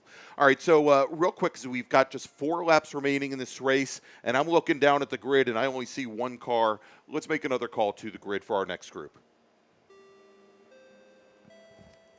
Attention in the paddock, attention in the paddock. Group 4 drivers, that's ASR, Club Ford, Formula 5, Formula Atlantic and Formula Continental, Formula Enterprises and Enterprises 2, Formula F and FST, Formula V, Formula X, and our 2 prototype classes, Prototype 1 and Prototype 2. Please make your way to the grid now. You're going to be on track in just a few moments. Again, race group number 4, that's our Wings and Things group. ASR, Club Ford, Formula 5, Formula Atlantic and Formula Continental, Formula Enterprises and Enterprises 2, Formula F, I'll say it again, Formula F again, Formula S, Formula ST, Formula V, Formula X, Prototype 1, and Prototype 2. By the time I finish repeating all those different classes, it will be time for your pace lap. Please make your way to the grid. And so, Greg, one of the battles that I've been looking at the past few laps is the battle in what's called our second pack, because pretty much from about third on back, they're a little bit strung out in that first group. But with Dave Weibel, Scott Brunk, and John Hotz. One thing that John Hotz does really well, and John's also going to be running in our Spec Miata race later on, is John is one of those drivers who tends to play the patience game and really likes to just wait and see what the driver in front does, and would rather be the hunter rather than the hunted, and be the person who reacts to what the driver does in front. And a lot of that is based on driver preference. Some go into race with various strategies. As we have coming across the stripe, Rich Roman, who was a significant ways back the last lap, was able to take the overall lead. And now they're going to go just temporarily 3 wide into turn number 1. And it looked as though side by side with Evans and Roman as they come out of turn 1. Ryan Maloney sitting there in second place, and these cars are going to have a little bit more traffic to deal with as they come into turn number 3, and as they make their way into as our leaders make their way into turn 3. Evans continues to lead, was able to get back in front of Rich Roman, but they were nearly 3 wide going down there into turn 1, Greg. Yeah, so Roman came pretty much out of nowhere. He had been sitting a lap ago about 4 car lengths back, and next thing we know, we look out of turn 10, and Roman's right on the back of the number 42 machine. And as they were going down into turn 1, as you said, Maloney tried to make it 3 wide. Maloney ended up having to move all the way to driver's right, move to the inside. He took one look there and noticed that that Roman was maybe about a half a foot too far over driver's right, and there wasn't really anywhere for Maloney's blue number 15 to go, and so he just got back behind the two white leaders, or leaders in white cars, pardon me.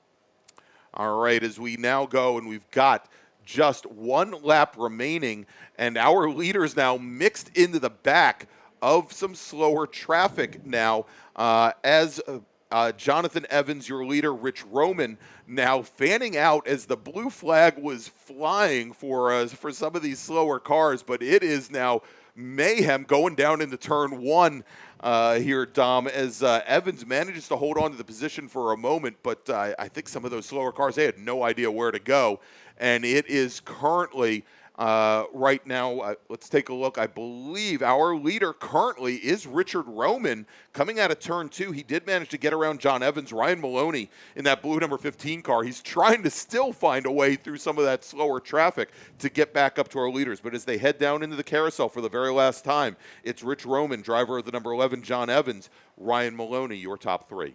And Greg, Ryan Maloney really got hindered by that lap traffic, especially coming down here into 10 and then down to 1.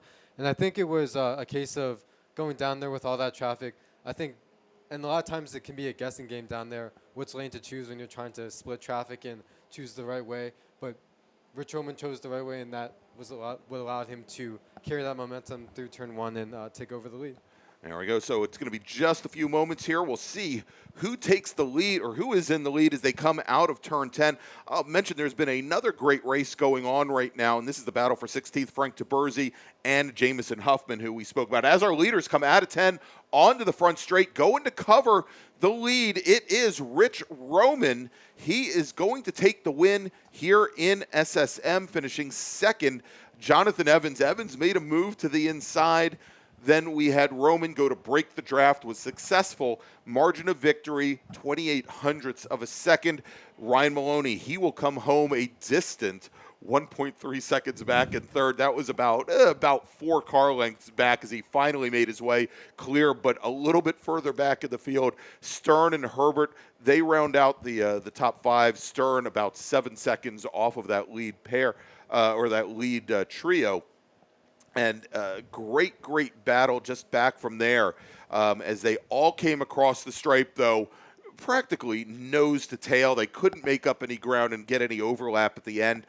But we had Scott Brunk in 7th, Neil O'Rourke 8th, Dave Weibel, then John Hotz, all nose to tail. And that rounds out the top 10 here. In SSM. If we take a look at, we'll go out to the top 20 because gosh knows I'm not going to be running down a 50-car field here.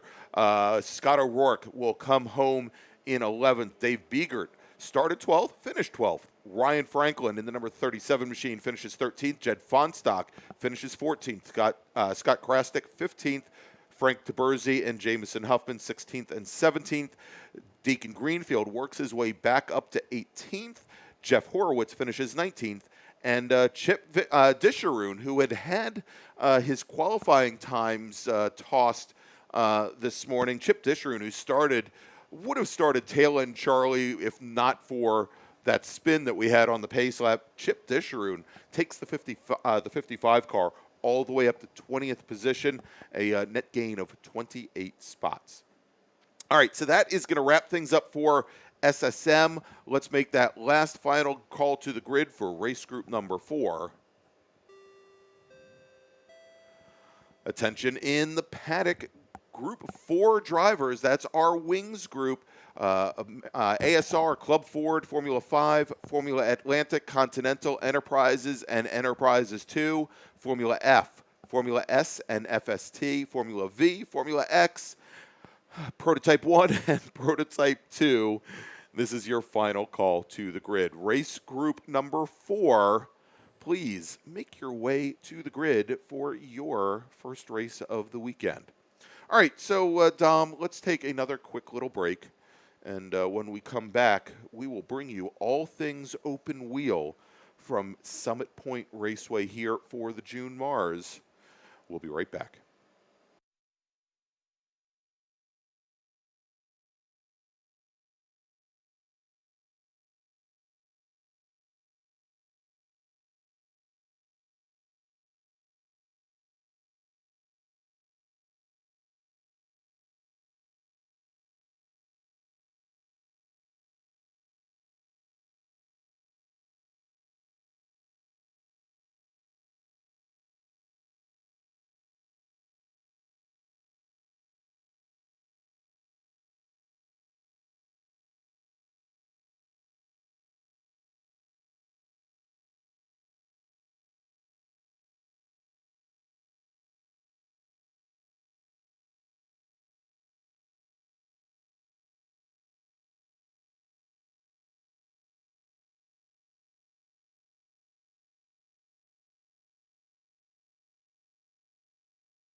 All right, everybody. So looks like we've got a little bit of cleanup to do.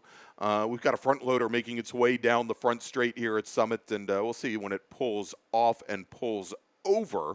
But when it does, we will have that open wheel group. We'll give you a little break before we run down the starting grid because I've got about as many fingers as we had folks starting that class. So we'll take another quick break. Just wanted to fill you in that we've got some cleanup, it looks like, going on. Now, it does look like the front loader has pulled into the cutoff road, but we're going to see if that is solely so that it can start making its way down past turn 3, and that is the case. So we're going to take another quick little break here as we get some cleanup taken care of here at Summit Point. Again, our next race, our open wheel racers, will be on track here in just a few moments.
All right, and we are back here at Summit Point, and we are getting ready for our fourth sprint race of the day. We have 8 races all together. We're going to have right in the middle of that, we're bracket sprint racing, and we'll talk a little bit more about the format for that. But right now, on track for their pace lap is our open wheel field, and we have 5 drivers in this group. I guess now, as we're about halfway through the pace lap, I think I can start running down the starting order here for 5 cars. What we do have, what should be a great battle, though, in Club Ford. So starting 5th today, driving the number 61 machine from Alexandria, Virginia, driving his Zinc Club Ford machine, it's Chuck Van Nostrand. Starting 4th, also in Club Ford, and again, I'm looking forward to this Club Ford race. These 2 racers have been racing together for many, many years. So your pole sitter in Club Ford, starting 4th overall, driving the number 2 Lola. That's a 73 Lola, absolutely lovely car from Cockeysville, Maryland. We've got Wayne Nicolette. Starting 3rd today, driving his Van Diemen Formula Continental, the number 43 machine of Leslie Walker. Leslie is out of Laurel, Maryland. And then your front row, Keith McDonald, driving the number 10 Formula Enterprises 2 machine.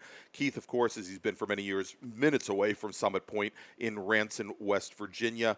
And then Carl Lennox Barbrew, driving his Swift DB4, representing Cruise Associates. That is a Formula Atlantic machine. He's on the pole with a qualifying time of 1:10.751. And Dom, they're coming out of turn 10 right now. Starters looking over the 5-car field, and the green flag is in the air. Our field does get the green flag as they barrel down to turn number 1, and pretty even so far between Barbrew and McDonald, but as they go under braking into turn number 1, it is going to be Barbrew on the inside and hold on to that lead over McDonald, followed by Walker and then Nicolette, and lastly by Chuck Van Nostrand as these cars make their way out of turn number 2. And it is Barbrew who leads the way, but Keith McDonald's right on his gearbox. Make their way into turn number 3. Barbrew stretches out about a 4-car length lead, but Leslie Walker lies about 2 car lengths back from Keith McDonald. All right, and so, of course, I was hyping up that that epic Club Ford battle here at the start of the race, and it looks as though Chuck Van Nostrand might be a little bit off the pace right now. And as they went down into turn 3 for the first time, about 7 or 8 car lengths separating those 2 cars. So we'll see how things play out. Again, this is a 15-lap or 20-minute race, whichever comes first. And again, we'll check that out as the drivers come through. Now, of course, I think Keith McDonald had been at Watkins Glen for the Super Tour a couple weeks ago. We'll have to see here. Now, Keith, of course, volunteer extraordinaire, has worked grid here for our MARRS races for years and years. And, I kind of understand, and I know Keith going all the way back to when he was before he ever picked up his street car Ferrari and was a Honda S2000 owner back in 2000 and 2001. But the one thing with Keith is, as he's spending a lot of time here volunteering on each and every MARRS weekend, the one thing that, admittedly, his how do I say this without, upsetting anybody, but, the car prep doesn't always seem to be there. He has, I think, perhaps a larger share of mechanical failures over the course of a season than you would expect from any one car, one racer. And I know he's worked very closely with Justin Huffman, Jameson's dad, on this race program over the years. And the reliability has certainly become a much less of an issue, I think, in the intervening years. And, even though I said I haven't been to Summit Point all that much in the last couple of years, again, I've seen Keith out at majors races up and down the East Coast and at Super Tour events. And so it looks like, the program has certainly progressed over the last number of years, even with all of the time that he devotes to ensuring that we have very smoothly run races here at Summit Point. And speaking of both Keith McDonald and Justin Huffman, they had a spirited battle at our majors event here at Summit Point, and they were mixing up with Teo Pepis, who was running in the former Continental class at that event. And Sam Harrington as well, who's running in FE2. Also, they gave them a great run. For our field today, that car that Leslie Walker's driving, that is Chuck Moran's former Continental. Ah. That has piloted him to a number of Northeast Conference former Continental championships, as well as many track records over the years. So I know that Chuck was originally planning to bring out his old Crosley former Continental chassis. Yeah. And that car was also brought out here for the Summit Point Majors event. Unfortunately, wasn't able to keep that car too healthy over the weekend, and wasn't really able to get in that clean session without having some. So hence the other chassis being out here today. So, all right, interesting. You know, and it's funny as I seem to have now I've got almost a full handful of my own race cars, and not a single one of them is conditioned to go on track. So you know, it's a whole pot calling the kettle black with me as I say, maybe not the most reliable things ever. Or you know, or the fact that I know the feeling and not having all the time to devote to making sure these the cars are on track and ready to go. So let's take a look at things and where we stand right now. Carl Lennox, Barbrew in his Atlantic, is currently your leader on course, and I mean, shouldn't be a huge surprise that Atlantic has quite a horsepower advantage over anything else that's on track currently. Keith McDonald in his Formula Enterprise 2 machine, currently running second, about 4 seconds back from Carl. Leslie Walker, our sole Formula Continental driver on track right now, about another 15 car lengths back from Keith. And yeah, as I mentioned, unfortunately, it looks as though that battle that I was hoping would come up in Club Ford. At the moment, both Wayne Nicolette and Chuck Van Nostrand they're separated out by, we'll just call it a good distance.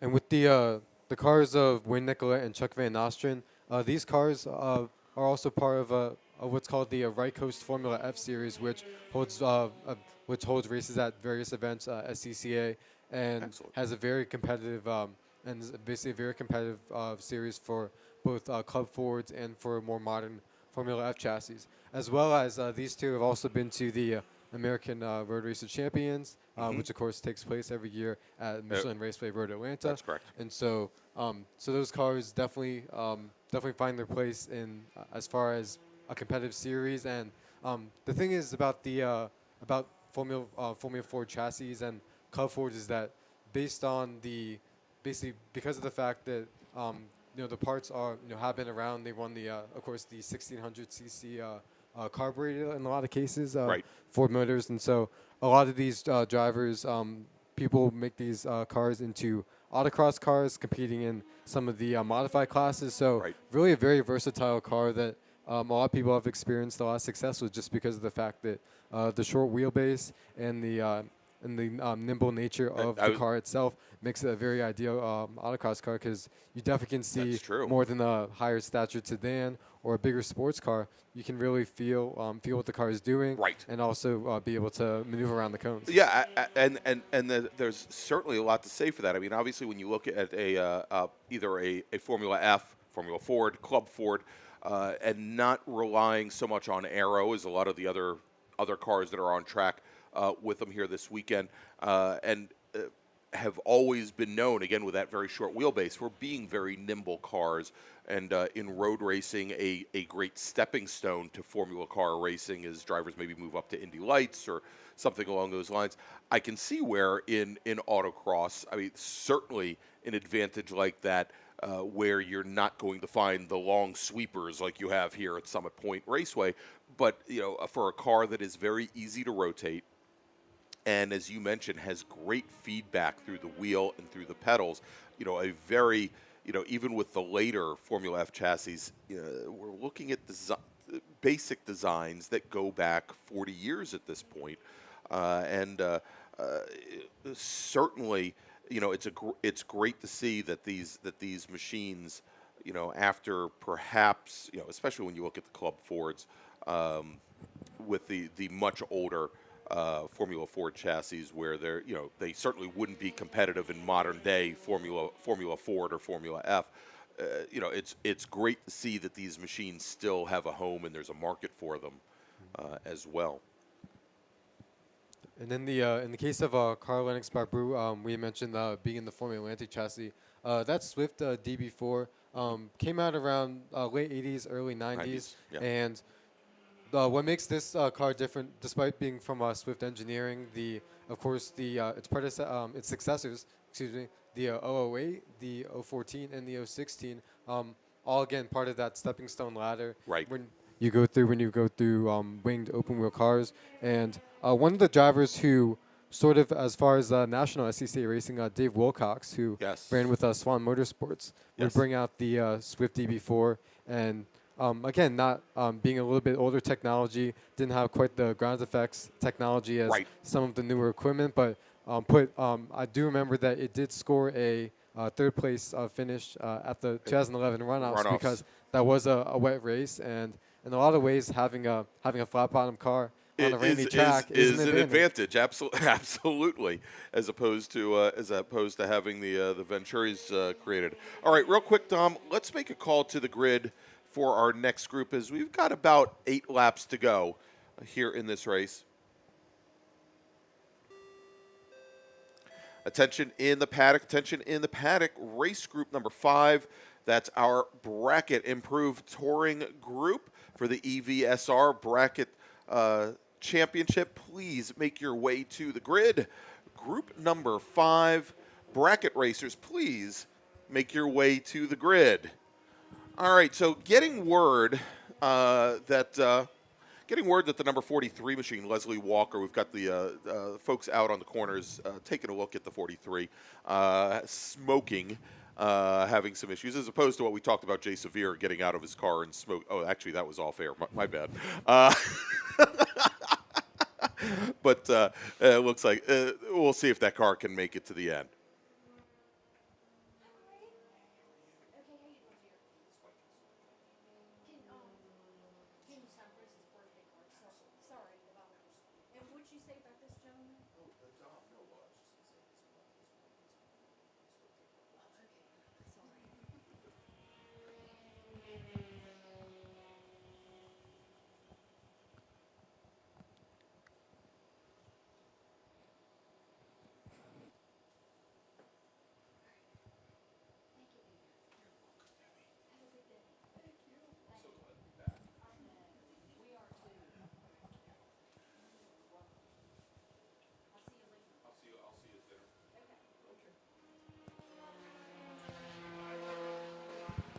All right, Dom.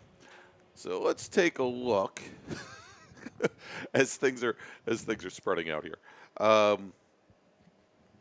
And yes, and when I say they're spreading out, we now have about almost half a minute between each one of our cars. So just the opposite of what we had here a little while ago in Spec Miata, where perhaps there was or SSM, pardon me, where perhaps there was too much density for the track.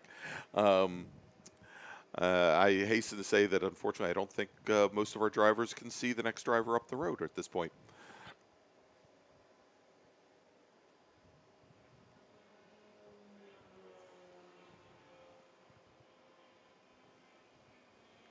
Okay, and getting some more words through the from the race net here about the 43 Continental of Walker, that they're not seeing anything that's getting dropped on the pavement. There may be still a little bit of burn off and some smoke in the air, but so far so good, no problems.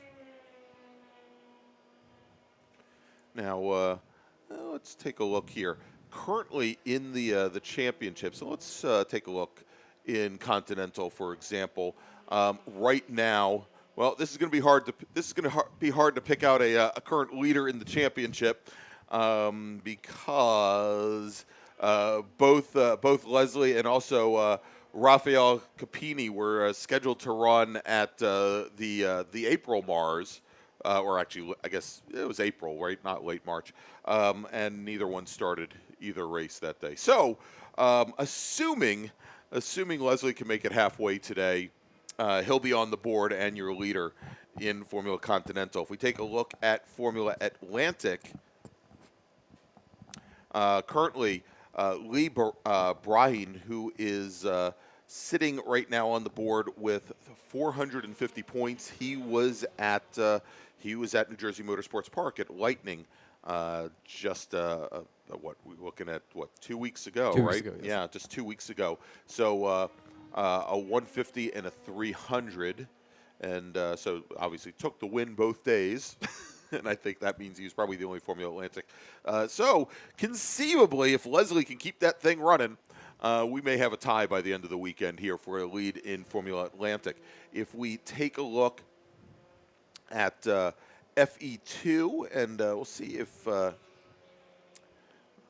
thought that perhaps Justin had run, but right now Keith is our only points driver who has collected points in Formula Enterprises 2. He did that at the April MARRS. So let's take a look at Club Ford. Now remember, typically Club Ford, I mean the two stalwarts I think in Club Ford are Wayne Nicolette and Chuck Van Nostrand, but we also had Amber Stevenson take a run at a win in New Jersey, take a run at New Jersey. Also, neat to see Jake King, the younger of the two King brothers. We've got Max and we've got Jake. Of course, Jake, I think we'll have both Max and Jake taken after their dad, JD. And they've both been doing a lot of virtual racing online. But Jake got behind the wheel of one of his dad's Club Fords, took the win both days in New Jersey. Sam Iyer, who had raced at New Jersey, also finished third to Amber Stevenson on Saturday. So basically, Jake finished on the top of the podium on Saturday. Amber Stevenson second, Sam third. That was Saturday. Sunday, Jake won the second day in a row, so he ran the table at Lightning.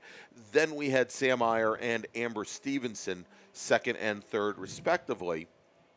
Okay, and you add that in. Sam also ran at the April MARRS. He ran on Saturday, didn't run on Sunday, and finished second on Saturday, so he had only picked up 125 points that day. Wayne Nicolette took the win both days in April. So if we take a look at the championship right now, your leader by 35 points is Sam Iyer. Jake King is currently running second in the points, then Wayne, then Amber Stevenson. And, of course, as we're looking right now, Chuck Van Nostrand's going to get on the board as well with this week. So we've got 2 laps to go. Let's make another call to the grid for our bracket group. A lot of them are up there, but I think I've been a little bit remiss in my duties here. So let's make another call. Attention in the paddock. Attention in the paddock. Bracket improved touring drivers. Bracket drivers, please head to the grid now. Only 2 laps remaining in this open wheel race. So we'll want you up on the grid. Again, bracket racers, please make your way to the grid. All right, so next time by, and then things have gone pretty quickly here. Next time by, the leader of this group, Carl Lennox Barberu, and his Formula Atlantic, he should be getting the one to go board.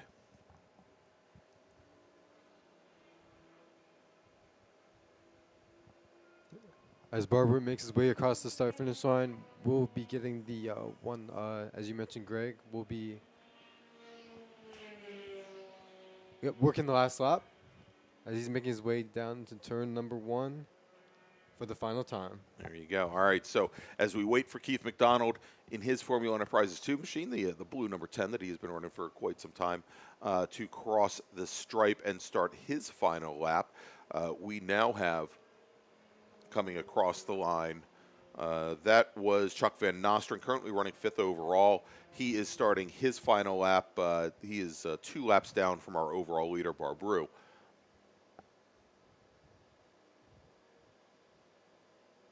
And next to come out of turn 10, Wayne Nicolette in the yellow number 2 machine. And then finally starting his last lap here today, Keith McDonald running 2nd overall.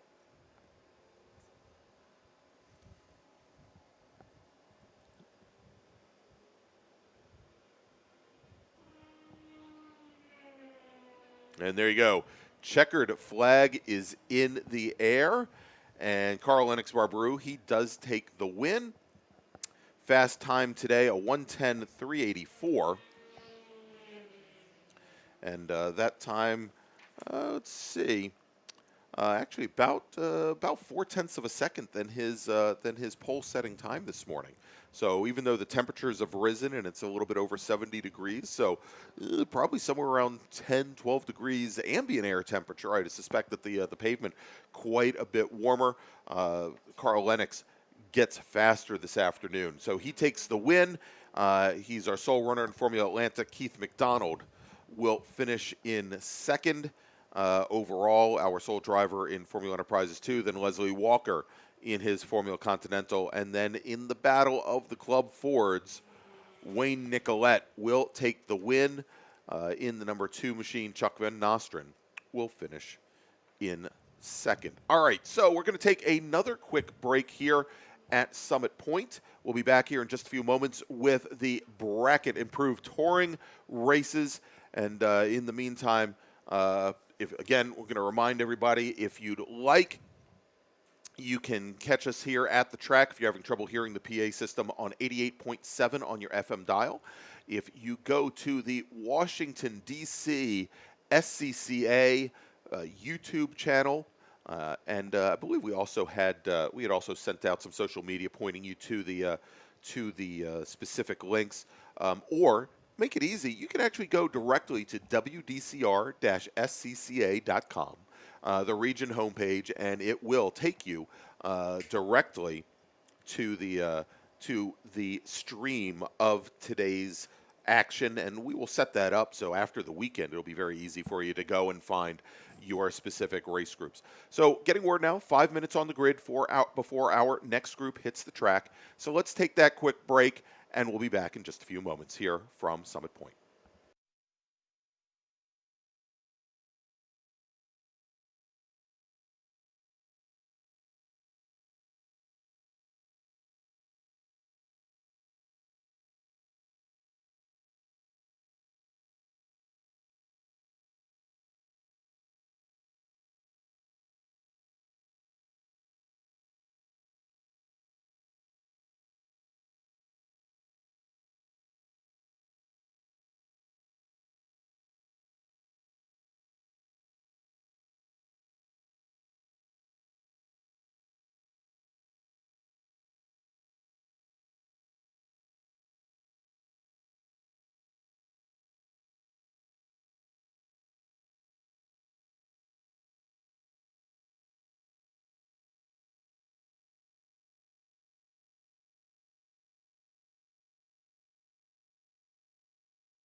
All right, and we are back here at Summit Point. But before we get underway with our next group, I want to quickly talk about one of the great sponsors here of the Washington, D.C. region of the SCCA and also the MARRS series, and that is OG Racing. OG carries just what you need to get to the track, from driving suits and shoes to helmets, data, and video systems, and to your favorite brake pads from Performance Friction, Hawk, and Paget.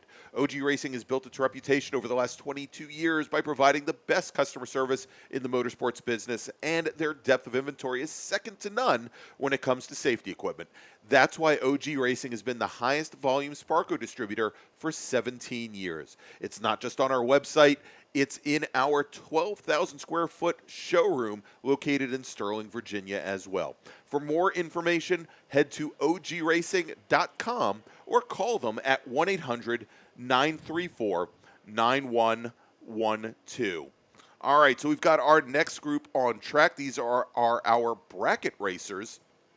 And as we are seeing them head out onto the track for their pace lap, we'll explain for those of you who haven't heard before, maybe watching at home, exactly what bracket racing is. But Dom, why don't we run down the starting grid? Absolutely, Greg. So we have an 18-car grid here, and starting in the 18th spot, we'll have car number 32 out of New York, driving a Mazda Miata. That's Mark Bertucco.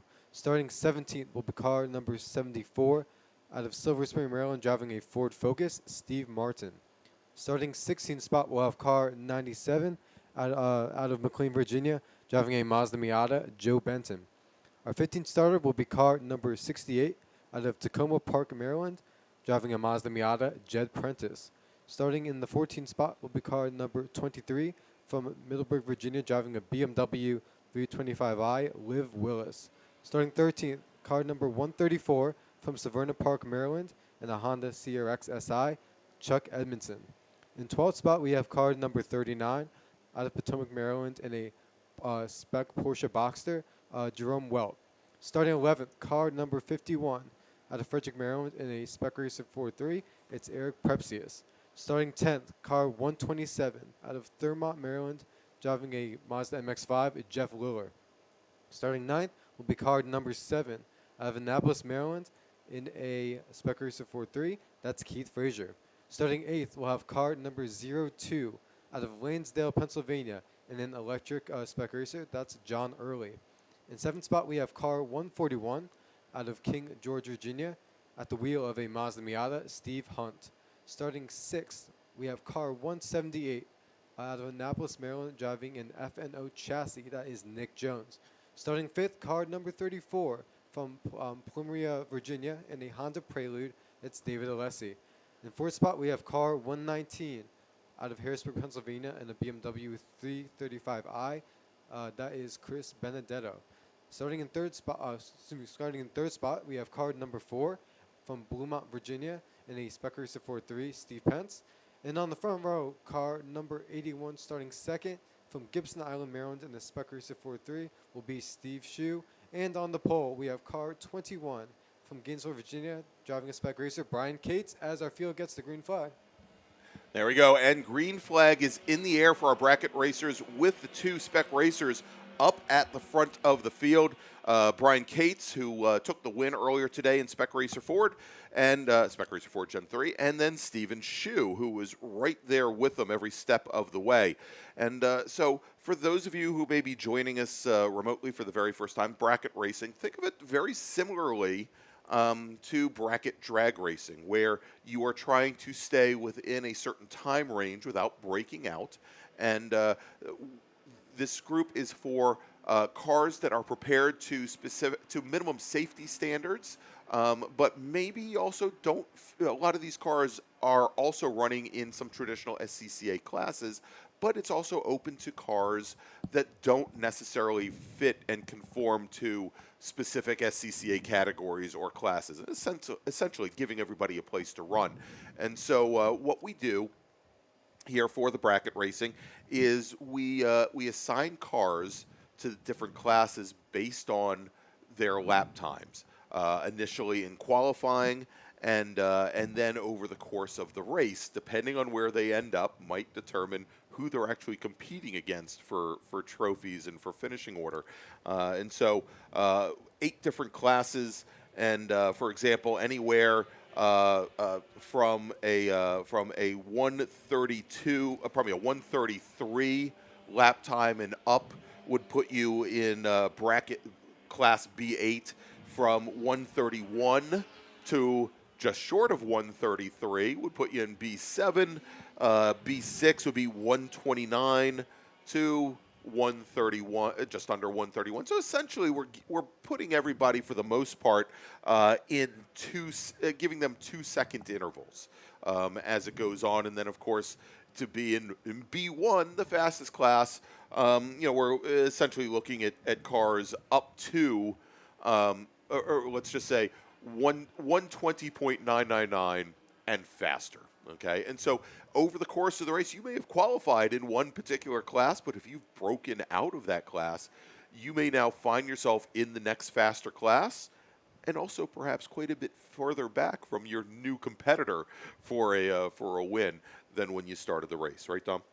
And great to add on to that, the interesting part about bracket racing is, well, first of all, I believe it's Henry Ford that said that auto racing started after the invention of the second car. That's but right. Bracket racing is a Washington, D.C. region original. Yes. And it's now expanded to the South Jersey region, has adopted it for a lot of the events at New Jersey Motorsports Park. So the bracket racing program definitely expanding. And you had mentioned the fact that if you run faster than that window of time, that you're going to move up. The key thing is that you cannot move down. So once you are in that bracket, you're either going to go up or stay within the bracket you are that you currently occupy. And so this type of racing is going to reward somebody who can drive consistent laps. Right. And because despite the person that you might be wheel to wheel with on the track may not be necessarily who you're racing within your bracket, because it's going to be based on lap time rather than your spot on the track at a given time. Exactly. All right. So, and I'll tell you, for those of you, and I don't have it listed here, and I think maybe for the next event, I may give the great timing and scoring link that we have for the bracket racing, because we're giving you the overall order here on YouTube through the Race Hero app. But if you look at that here, and I'm gonna refresh it for you at home here in just a second. It lists all of our cars as being in one class, in BIT, bracket IT. But if you go to the same website that we use to keep points, it's marspoints.com/bootstrap/bracket, and we might have to work with Mr. Cahall on that URL. What we actually will do in real time is break down what class, which bracket each one of our drivers is currently in, and if they go and move from one bracket class to the next higher bracket class, we will track that automatically as it stands. So what we'll do here, if we take a look at the cars on track right now, let's start at bracket 5, where we currently have 5 different drivers. We've got Mark Batuccio, who's currently sitting 5th in his Mazda Miata, Jed Prentice in his Miata 4th, Joe Benton also in a Mazda Miata. He had been, and actually we've got some changes already as I'm starting to do this. We had somebody who just moved up to the next higher bracket. So it's now 4 cars in bracket 5. It's Bertuccio, Jed Prentice 2nd, then Joe Benton, now running 2nd in class out of McLean, Virginia, in his Mazda Miata, and then Liv Willis in her BMW 325. That is your current field in bracket 5. And if we take a look at, and I'm looking to see if I can get the gaps, I'll have to do a little bit of work to get the gaps between the different cars. But Steve Martin in his Ford Focus, who had been leading that bracket 5 class when I started to make that rundown, he's now been escalated up to bracket 4 because he has run a fast time of a 132.605. And so it's Steve Martin, then Chuck Edmondson in his Honda CRX, Chris Benedetto, and John Early. And as you mentioned, John Early driving one of actually it's no longer Entropy Racing, but one of the EVSR electric sport racers. And I think we talked earlier about when we had the Spec Racer Fords out this morning, the EM1 and EM2 classes. That's what these cars are. I'd like to get an idea, and might have to check out with Charlie Greenhouse which model Mr. Early is driving, because we actually categorize them by the battery capacity in those EM1 and EM2 cars. So actually, it's a good opportunity here, Dom, real quick. And I say that like it's going to happen very quickly. Let's talk about, I talked about OG Racing a second ago, but I think especially, well, let's see. Do we have, we have a debris flag now down at turn 5, and they've got a standing yellow. So it sounds like we might have a car off at turn 5, and whichever car it was has just continued. Let's try and get that call.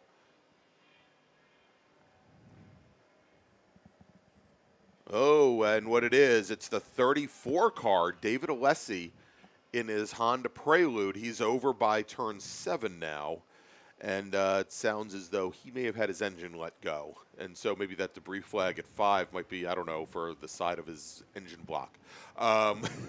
We'll try and get some more information about that, but sad to hear for David Alessi, who at the time of the expiry had been our sole driver, I think, in bracket 1. But tell you what, Dom, let's very quickly talk about EVSR. EVSR, one of our sponsors of the Washington, D.C. region, and also the MARRS series, and more importantly, they are the title sponsor for our bracket championship. And so EVSR, they're proud to partner once again with the DC region as title sponsor for the EVSR Sprint Bracket Road Racing Series. And EVSR's leader, Charlie Greenhouse, is back behind the wheel, or he plans to be back behind the wheel. Not today, obviously, but I'm sure we will see him back behind the wheel at some point this season, as he is looking to repeat as series champion. And so, you know, and I don't know if the other team had a chance to discuss this during the off season.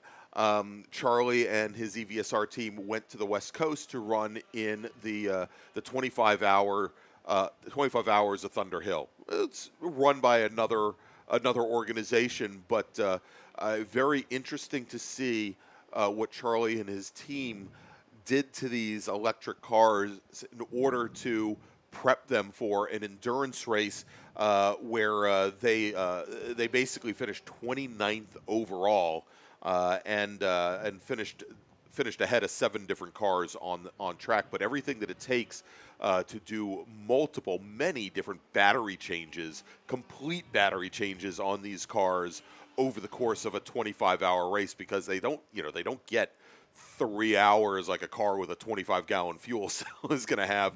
And their big, heavy battery packs in order to change them is really quite interesting. And I've got to stop using the word interesting to see exactly how those battery packs would slot into the side pods on either side of a car. They'd, of course, even with a Spec Racer Ford, when you watch Spec Racer Fords do endurance racing out, they have to take body panels off to fill the fuel. They're not exactly the most efficient endurance cars going. And same with the electric cars. I mean, there are a lot of things that make it more difficult for the crew to keep up and running and to be very efficient with their pit stops. But Charlie's certainly an engineer by trade and by heart, obviously, to build these cars up. Really came up with some really ingenious methods of making sure that those pit stops were kept to a minimum. And as far as the electric race car situation goes, I think that Formula E racing, which really, I think, got the conversation started about how can we make a performance car that can also be run on electric power or with batteries. And so the challenge initially was to be able to have these cars last a certain number of laps, and they would in the beginning they would switch cars because the cars didn't have enough juice to make it through an entire race session. So the engineers and everybody involved with the development of those cars, their challenge was to make sure that not only do we get the batteries to last more when they get charged, but perhaps make it so we can maintain and stay in one car throughout the entire session. And so that's been the ongoing evolution of electric power cars in general, just to allow them to be able to go further and further on that one charge. That's right, and so I believe this year was the debut of the Gen 3 Formula E cars, and yeah, it's just amazing how in the last 6 seasons or so how far the technology has gone. So quickly, Dom, and we'll run down where we stand in each class here in just a moment. But as we have about 7 laps to go in this race, I want to make a call to the grid for our next group.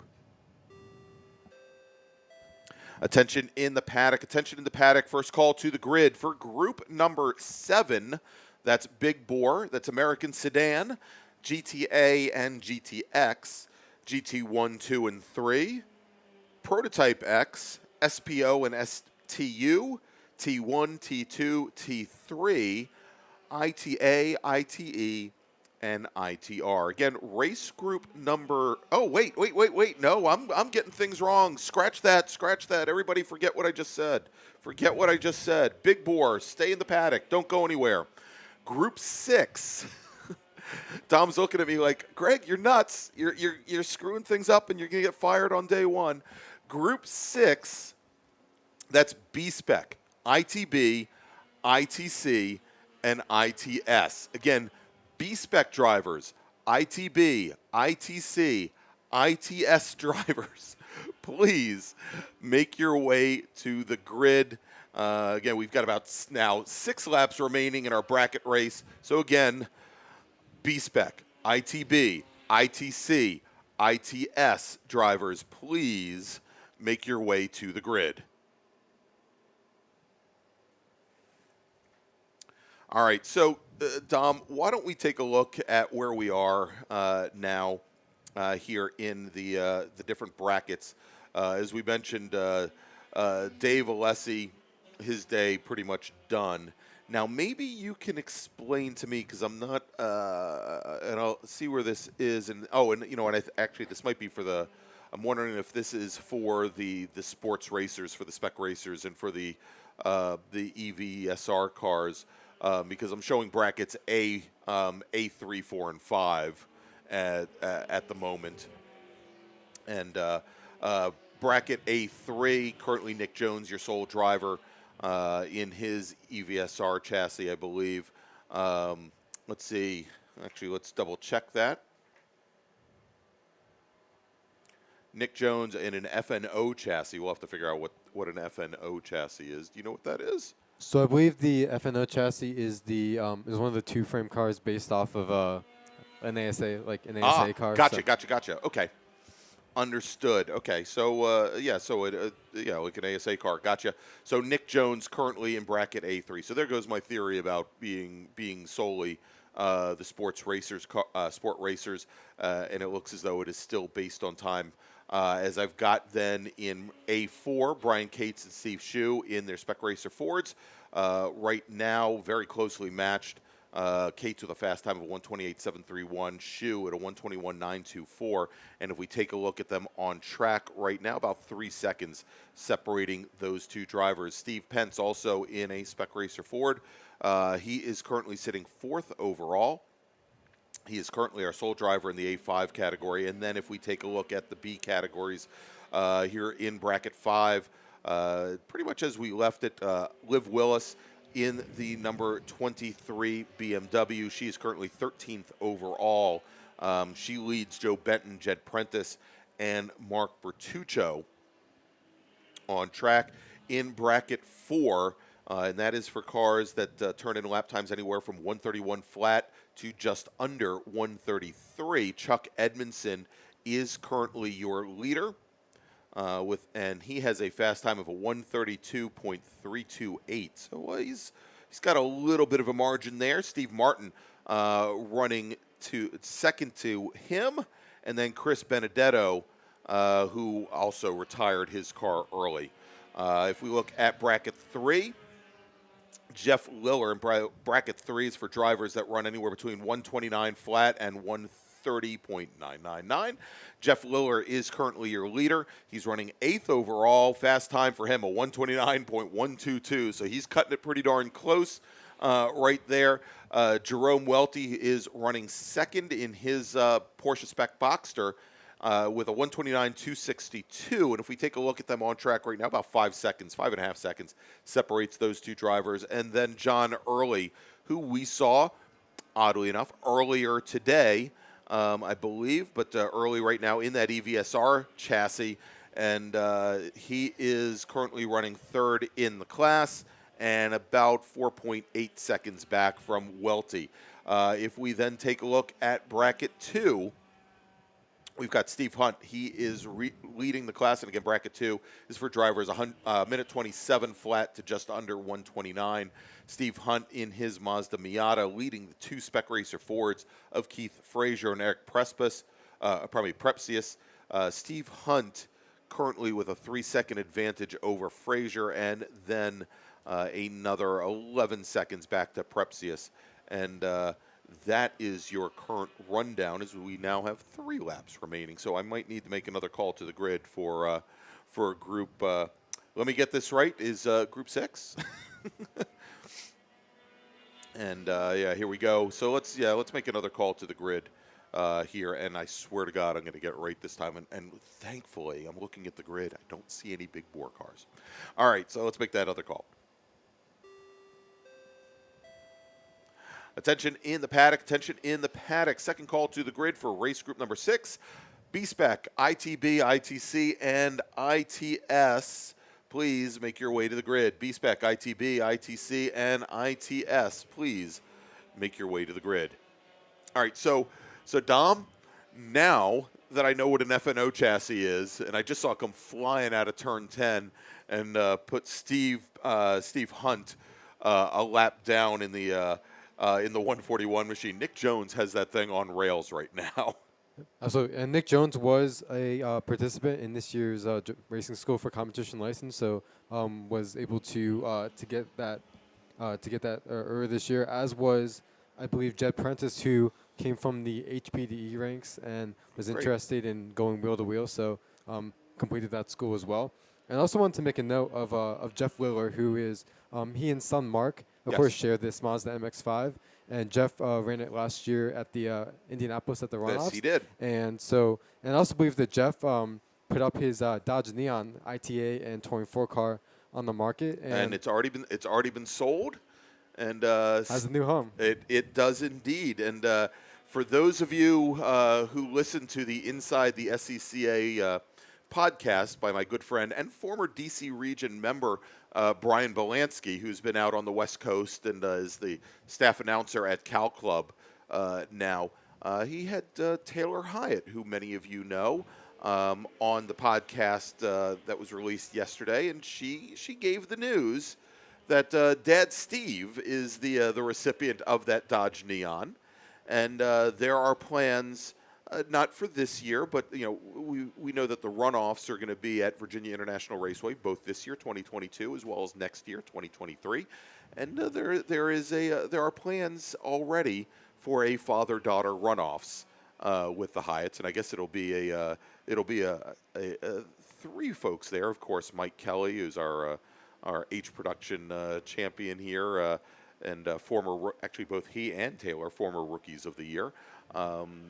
Mike is going to be competing at the runoffs this year, and I think Taylor is there to support him, especially since my understanding is she had a little run-in at the first MARRS race of the year back in April. That there's a little bit of damage to Big Bird, her yellow Golf, that she needs to get repaired before that car is back out on track. And from my understanding of that particular race is that the window net became dislodged and basically was having to be held in place, because the rule, of course, is that if the window net comes down, it's a meatball flag, and you're required to come in. So the ability to try to concentrate on your driving as well as make sure that you're legally able to continue to go is always going to present a challenge. And the other car and driver pairing I wanted to make a bump as we're going to check a flag. Steve Martin, who's driving. Brian Schindler is a Ford Focus, who that car competes in the HPD program as well. And Steve, we've seen around here driving a Ford Mustang. Yeah. Yep. And so, all in the Ford family, but cool to see Steve hadn't seen that car race, road race before this weekend, so very cool to see it out here. And that's one of the advantages, as you mentioned. The checkered flag is now out, but that is one of the advantages of the bracket improved touring plan here, is that again, you don't have to have a car that is built to specs of what are some very rigid classifications, I think, in some of the different categories. And it is, as long as you've got the appropriate safety equipment in the car, and of course the driver has the appropriate safety equipment on their bodies, there is a place to race, and it is bracket improved touring. And as you just said, we've got cars that are coming out from HPDEs. We have so many people at home that build up race cars in their garages without having a place to race them.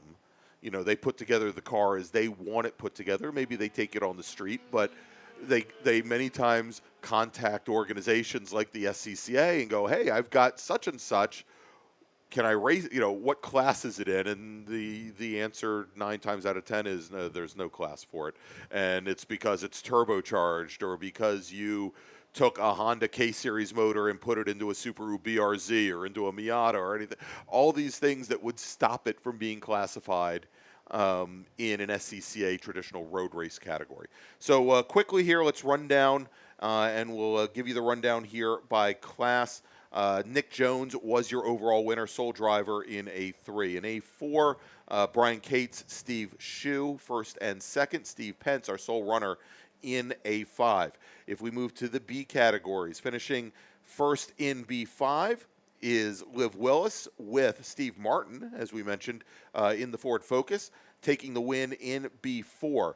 Jerome Welty turns out to be the sole remaining driver in B3 in his Spec Boxster, because John Early in the EVSR machine ended up being escalated to B2, where Keith Frazier took the win in his Spec Racer Ford.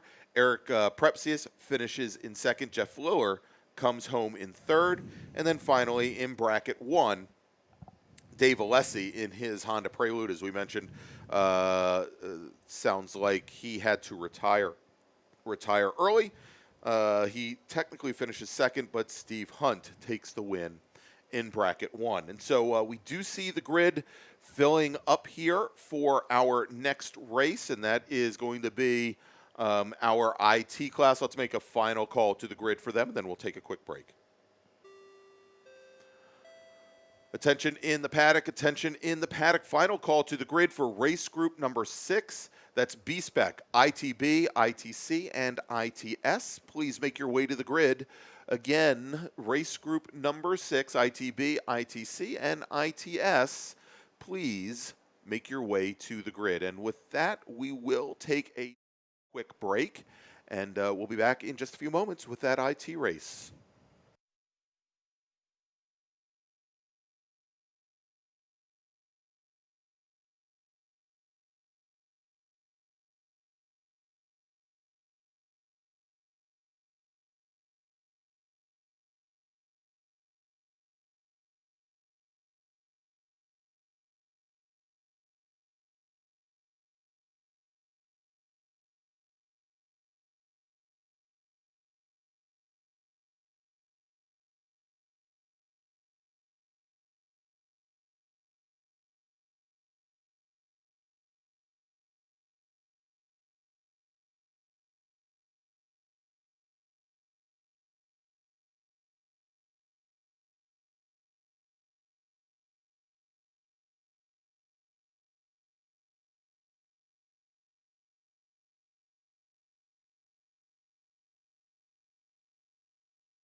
All right, and we are back here at Summit Point Raceway for the June MARRS. And before we get underway with our next group, our IT group, wanted to talk about another one of the great sponsors of the region and the Mid-Atlantic Road Racing Series, and that is Radial Tire Company.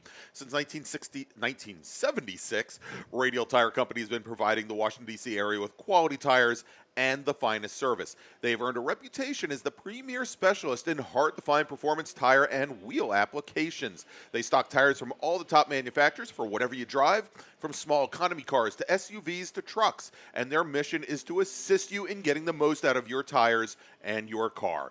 For more information or to schedule an appointment online, browse to radialtirecompany.com or call them in Silver Spring, area code 301-585-2740. All right, so let's get ready for our sixth race of the day, and that is our IT group, and we'll add B-Spec into the mix as well, and we do have one B-Spec car running here today. We had 10 cars go out for qualifying. Let's run down the starting grid as they are all on their pace lap currently. Starting 10th today, driving the number 89 ITB BMW 2002 from Fry Guy Racing, Alton Fryer. Starting 9th today, driving the number 78 B-Spec Ford Fiesta, it's Mario Marino. Starting 8th, driving the number 3 BMW 2002, representing Automotive Enterprises and hailing from Ranson, West Virginia, Madi Vicola. Starting 7th, driving the number 44 Volkswagen Golf GTI, representing Frederick Motorsports from, oddly enough, Frederick, Maryland, it's Rich Allen. Starting 6th today, driving the number 69 school bus, actually taxi, we'll call it the taxi, not the school bus, it looks more like a taxi. It's a Mazda Protege representing Frederick Motorsports as well, Scotty Holman. Starting 5th, driving the number 49 Mazda Miata, this is an ITS car, representing RP Performance and Planet Miata, Steve Moeller. Starting 4th, driving the number 0 ITS Datsun 240Z, representing Carlisle Events and Bucheski Racing, Chuck Bucheski. Starting on the inside of row number 2, driving the number 61 ITS Datsun 240Z, representing Motorsport Auto, John Legg. And your front row today, all Datsun 240Zs. On the outside, it's the Professor, driving the number 00 Datsun from Myrtle Beach, South Carolina, representing Motorsport Auto, Jeff Lucas. And your pole sitter today, with a qualifying time of 125.602, representing Bonsai Motorsports and hailing from Fairfax, Virginia. As I always like to say, he's got it on the license plate. He's pokey. It's Mark Gibson, driver of the number 13 machine, as getting word now, Dom, that the lights are out on the pace car, and they should be coming into our view. And there's the pace car right now on the pit lane. They should be coming into our view right now.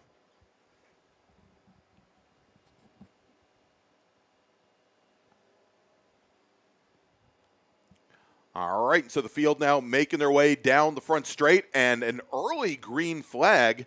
It is in the air, and now side by side, the two Datsuns of Gibson and Lucas. Gibson in the orange number 13 machine to driver's right. Lucas in the red, white, and silver 00 machine to the left.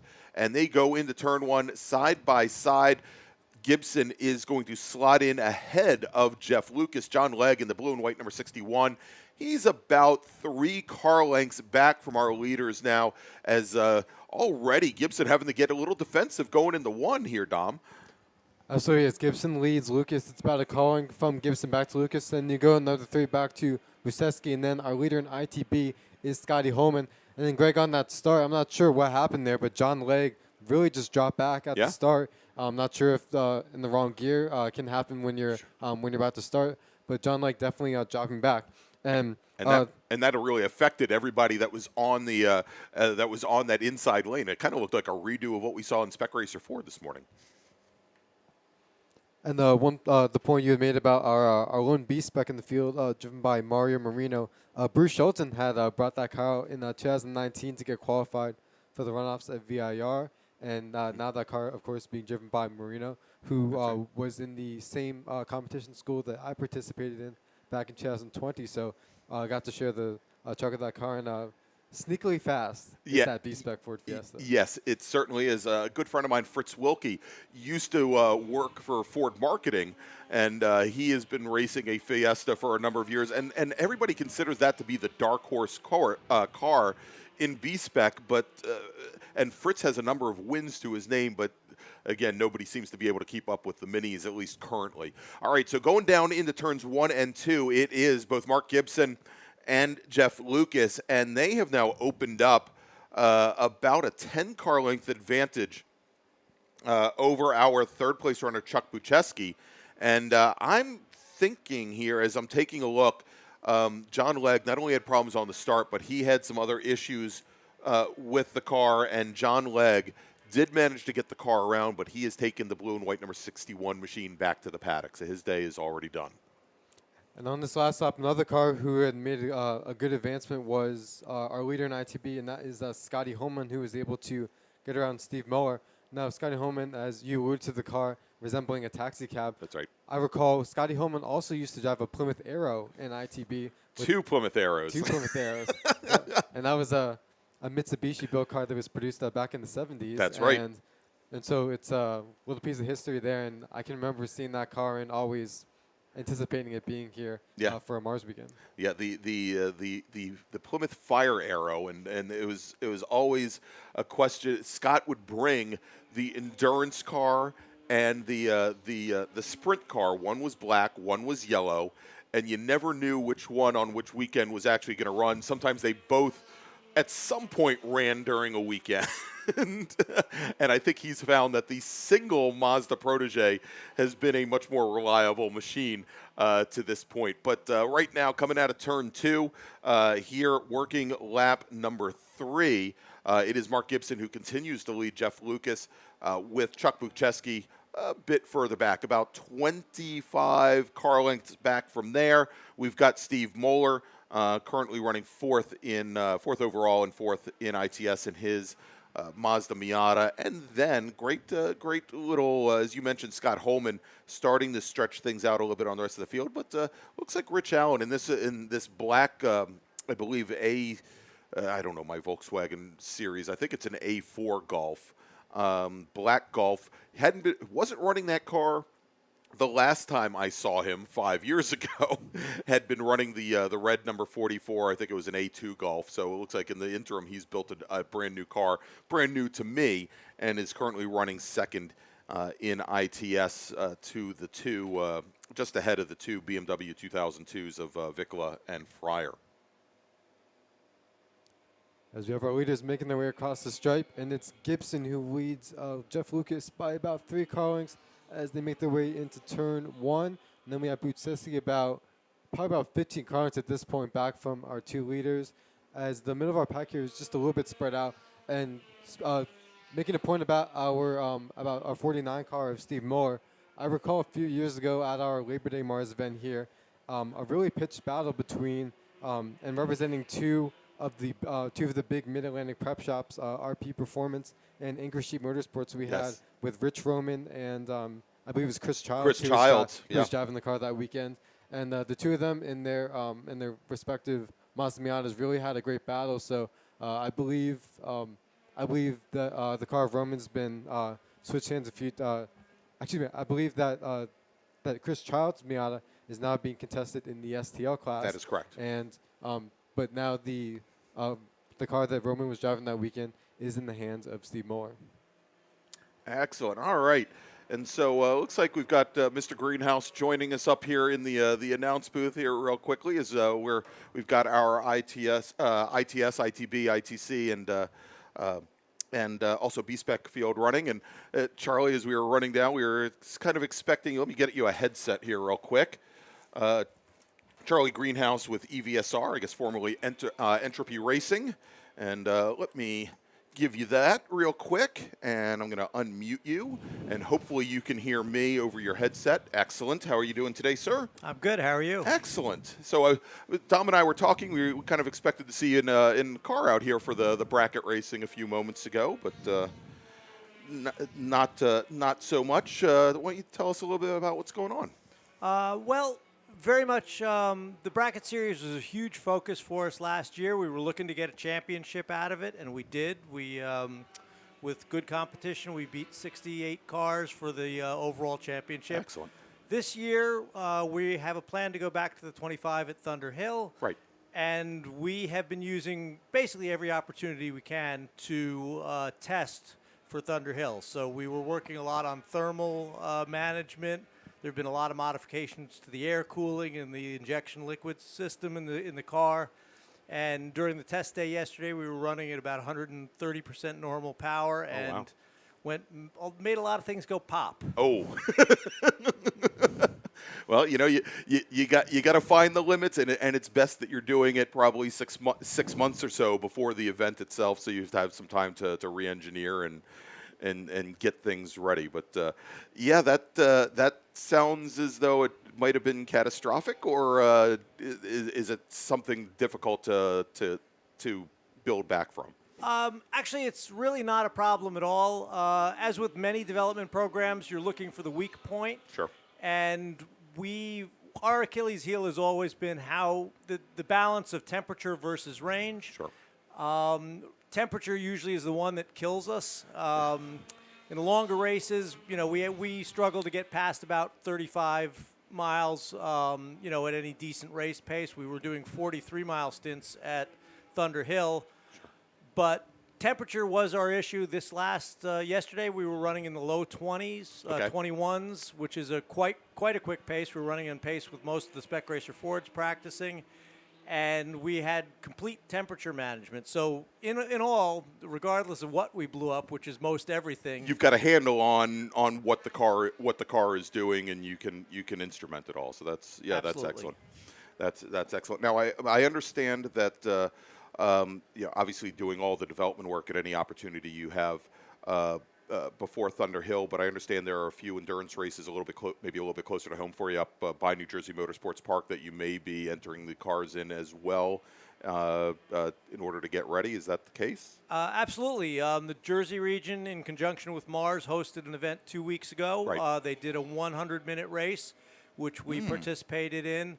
We did live pit stops. We did 3 pit stops, I believe, during the race, and tested out our new air jack system with a completely green crew and 2 people understaffed. We beat our best time by 15 seconds, so we did full full pit stop, battery change, and out pit lane in 1 minute and 42 seconds. All right, real quick, Charlie, I need to make a call to the grid for our next group as we're about halfway through. Give us 1 second. We'll be right back with Charlie Greenhouse. Attention in the paddock, attention in the paddock. First call to the grid. Now it's your turn. First call to the grid for group number 7. That's our big bore group. American Sedan, GTA, GTX, GT1, 2, and 3, SPO, STU, Touring 1, 2, and 3, as well as ITA, ITE, and ITR. Again, group 7 drivers. That's our big bore group. Please make your way to the grid. All right, so getting back to it. So one of the most interesting things I saw had, you know, certainly the fact that you can make a car last and go through all the battery changes and all the battery packs that are necessary in order to get a car through a 25-hour race. But the challenges in getting all of your equipment, including all of those battery packs and everything else from the East Coast up to Northern California, I thought was I mean, besides being very daunting, I mean, you can't exactly, nobody's expecting your effort to be like Formula One, where you've got shipping containers and you've got the logistics in place with shipping companies flying your stuff all over the place. You had a very shall we say, interesting approach to that and getting all that equipment over. Why don't you tell us a little bit about that? Well, we've always repurposed things. We're very conservative with the things we get. My primary tow vehicle for 26 years was a 1951 American LaFrance fire truck, which we converted to a ramp truck, and we still have and is active. But our logistical problem for Thunder Hill was carrying 7,000 pounds of batteries and how to handle them. So we ended up getting a Greater Baltimore City bus with a wheelchair ramp on it, a lift on it. So that is how we got the batteries in, and went all the way to California and back, and used a quart of oil and a whole lot of diesel. Oh my gosh, yeah, I could imagine. And so the car itself went, I guess, separate car and enclosed trailer or something along those lines. Nope, we towed the trailer with the bus. With the bus, there we go. And so, yeah, and I certainly over the years, as you used to bring Spec Renaults here to Summit Point, certainly remember the ramp truck, the fire truck over the years. So I had great. As you said, you have a great way of repurposing equipment. And it was great to see how that was done, and it's the things like that, even off the racetrack, that give me it draws my interest in it, and it really makes a program like yours. Never mind the fact that I think what you're doing, certainly in the club racing or amateur racing sphere, is much different than I think almost everybody else around the country here. It's just amazing to see how you are looking at implementing these different technologies in your race programs, as opposed to the rest of us running the no offense to the ITS guys, the 1970s Datsuns or anything, but. Yeah, I mean, love those things. Yeah, well, so do I. Believe me, so do I. And plus, I'll never be able to teach in a driver's school here again if Jeff Lucas hears me say that. But to see the innovation that you're bringing in, and it definitely has a grassroots feel to it. I think is really incredibly impressive. And I'm as I come back, as it's been about 5 years since I've been here at Summit Point calling races, to see what you have done, and I've been watching from afar, as I still have had my fingers in the MARRS series in the region over time. It's been very impressive to see what you've been doing here. Well, thank you very much. I mean, in a sense, it's just an evolutionary program. I mean, we've been racing these cars for almost 10 years. We've built 7 of them, 2 different generations of cars. The first one was very tightly based on what effectively was a Spec Racer Ford chassis. Right. The second one is rebodied, new cage, completely different, 150 pounds lighter, different battery containment, and a lot of subtle changes that the sum total has brought us, 3-4 seconds in time, much farther range in terms of temperature and managing the systems. And overall, a huge thanks goes to DC region, and before that, Jersey region, for making it possible, for working with the National, working with the EMS and the EMTs to all make sure that we're running a safe program, right, and working cooperatively to make sure that this is something that can lead the way rather than just be a one-off. Now, real quick, because we do want to actually get back to the racing that's on track here in just a few moments. As you mentioned, obviously one of the challenges is making sure that the emergency services teams are up to speed on safety factors. Obviously, you don't want them injured in working with a car. You don't want your drivers injured in working with the car in case there's an off-track situation or something along those lines. But you also mentioned, and we know that Topeka and SCCA National have been obviously working on some electric car classing, and I'm wondering how much involvement you have with that and how much input you've given them. And are you about to say that the folks in Topeka have blown you off by the look that you're giving me? No, actually, I'm not. I will say that they're very focused on autocross, other venues. Okay. What we've done is just such a tall hill to climb, right, that it's a ways away. I mean, there's battery chemistry issues, there's safety of those battery chemistry, but the reality of it is we're still the only car that's campaigned against gas cars in the world. I mean, Formula right. E, they run their own little show right. within their own little program. It's isolated. There's now some rallycross cars, but as far as wheel-to-wheel racing goes, there's nobody that's done what we've done at this point. Yeah, that's absolutely amazing. All right, so Charlie, like I said, we're going to get back to the racing over here. Hopefully, because Dom and myself, and we'll have Brian Donati here, we're going to be here the whole rest of the season. We've got make plenty of time for you to come up whenever you guys want to come up and share if you've got new insight into the program or things that you're getting ready for with Thunderhill. Now, I know also, very quickly before we let you go, I know a number of weeks ago you had posted up on Facebook that a good portion of your inventory, Spec Racer Ford inventory, you were looking to sell a lot of that, and I was wondering, one, if there are still parts and still things that you're trying to sell that we can point some of our listeners, whether they be here at the track or whether they be listening to us online, that they can get a hold of you if those things are still available.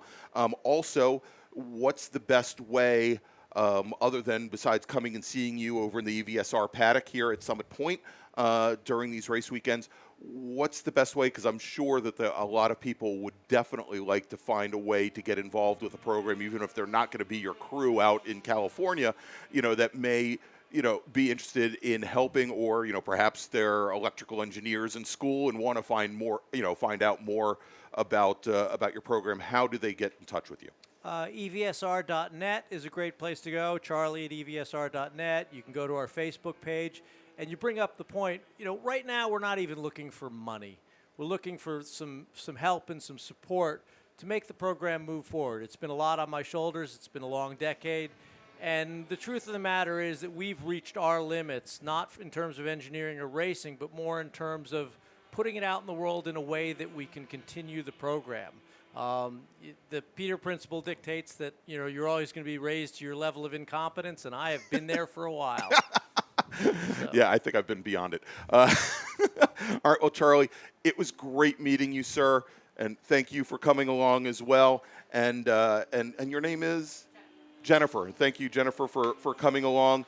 Everybody, that's Charlie Greenhouse from EVSR, great sponsor of the region, great sponsor of bracket racing, great sponsor of the MARRS series. Charlie, thank you so much for coming in. Thanks for having us.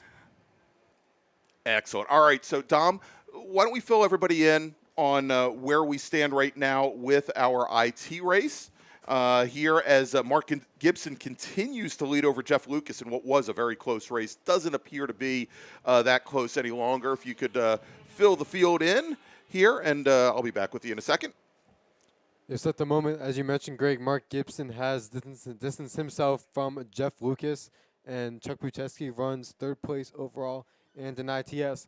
For the past few laps, the closest battle on the track has been with our ITB cars, our BMW 2002s. That's going to be Matti Vicola and Alton Fryer III have kept swapping back and forth that position for the last few laps. And every lap, it seems as though Alton Fryer is able to close in on Matti Vicola, not able to carry quite enough momentum. As just as I say that, here they come out of turn 10, and it's right now Vicola who leads Fryer by about 2 car lengths, as they have 2 laps to go. When we see Gibson next time, they'll be working the final lap, as we have Jeff Lucas come through, and as Gibson's coming out of turn 2, so Gibson coming into 3, just as Lucas is making his way into turn number 1. That's how big the gap is right now in ITS, as we're going to continue to watch, as we mentioned, our close battle in ITB between those 2 BMW 2002s of Vicola and Fryer. They're making their way into turn 3 with about 2 car lengths between them. They have Jeff Lucas behind by a few car lengths, and he's going to be looking to get by again. No real battle there for the lead in ITS, as those cars are making their way through lap traffic. But we do have a battle here with Chuck Bucheski in the Datsun 240Z, as well as Steve Moeller in the Mazda Miata, going at it for that final spot on the podium in ITS, as our ITB leader, Scotty Holman, makes his way into turn number 1, has a significant advantage right now over our second place runner, and that is Richard Allen, who's just now making his way out of turn number 10 with our overall leader, Mark Gibson, in tow. Gibson's going to get the 1-to-go board, so we are working the last lap of our Group 6 race, as Gibson's going to be going down into turn 1 for the final time. So we're going to be looking for our ITB battle with Matti Vicola and Alton Fryer. Here they come, as they remain nose to tail just as they have for the past few laps. They're going to get the 1-to-go board as well. And this time, Alton Fryer looks to driver's left to try to make to try to complete the overtake on Matti Vicola. They go into turn 1 side by side. Alton Fryer is going to go a little bit later on the brakes. He's going to try to sweep the outside. We'll see if there's enough momentum from Fryer to be able to complete that overtake, as we have a little bit of dust kicked up down there in turn 1. Not sure if that would have hindered either driver's progress. And It looks like Alton Farr was the one who suffered from that and is now a ways back from Matty Vicola. It's over 10 cars at this point, as now it looks as though he's going to have clean sailing to the finish. And we're going to be now looking for our overall leader, which is Mark Gibson in the number 13 Datsun 240Z, who's currently working the final lap. So we'll be looking for him to come across for the finish, as we have, again, our ITB leader, Scotty Holman, making his way into turn 1. As we see Mark Gibson, our overall leader, taking a nice steady line out of turn 10. He will see the checker flag, so Mark Gibson will be your winner overall and an ITS, as we are going to be, and we'll give you the rundown once all of our cars have made their way across the stripe, as we do have some battles that are still pending, especially that one with Chuck Bucheski and Steve Moeller for that final spot on the podium in ITS. All right, and just crossing the I got the wrong headset. As we have Bucheski and Moeller across the line, and Bucheski just edges Moeller by about a few yards at the line. So Steve Moeller gave Bucheski a great run for the money, but has to settle for 4th in ITS and overall. Yeah, and there you go. And we're looking at the gap. The gap was 29 hundredths of a second separating those two drivers. So a very, very tight battle there for 3rd. Thanks for holding down the fort, Tom, as I was out talking a little bit more to Charlie Greenhouse.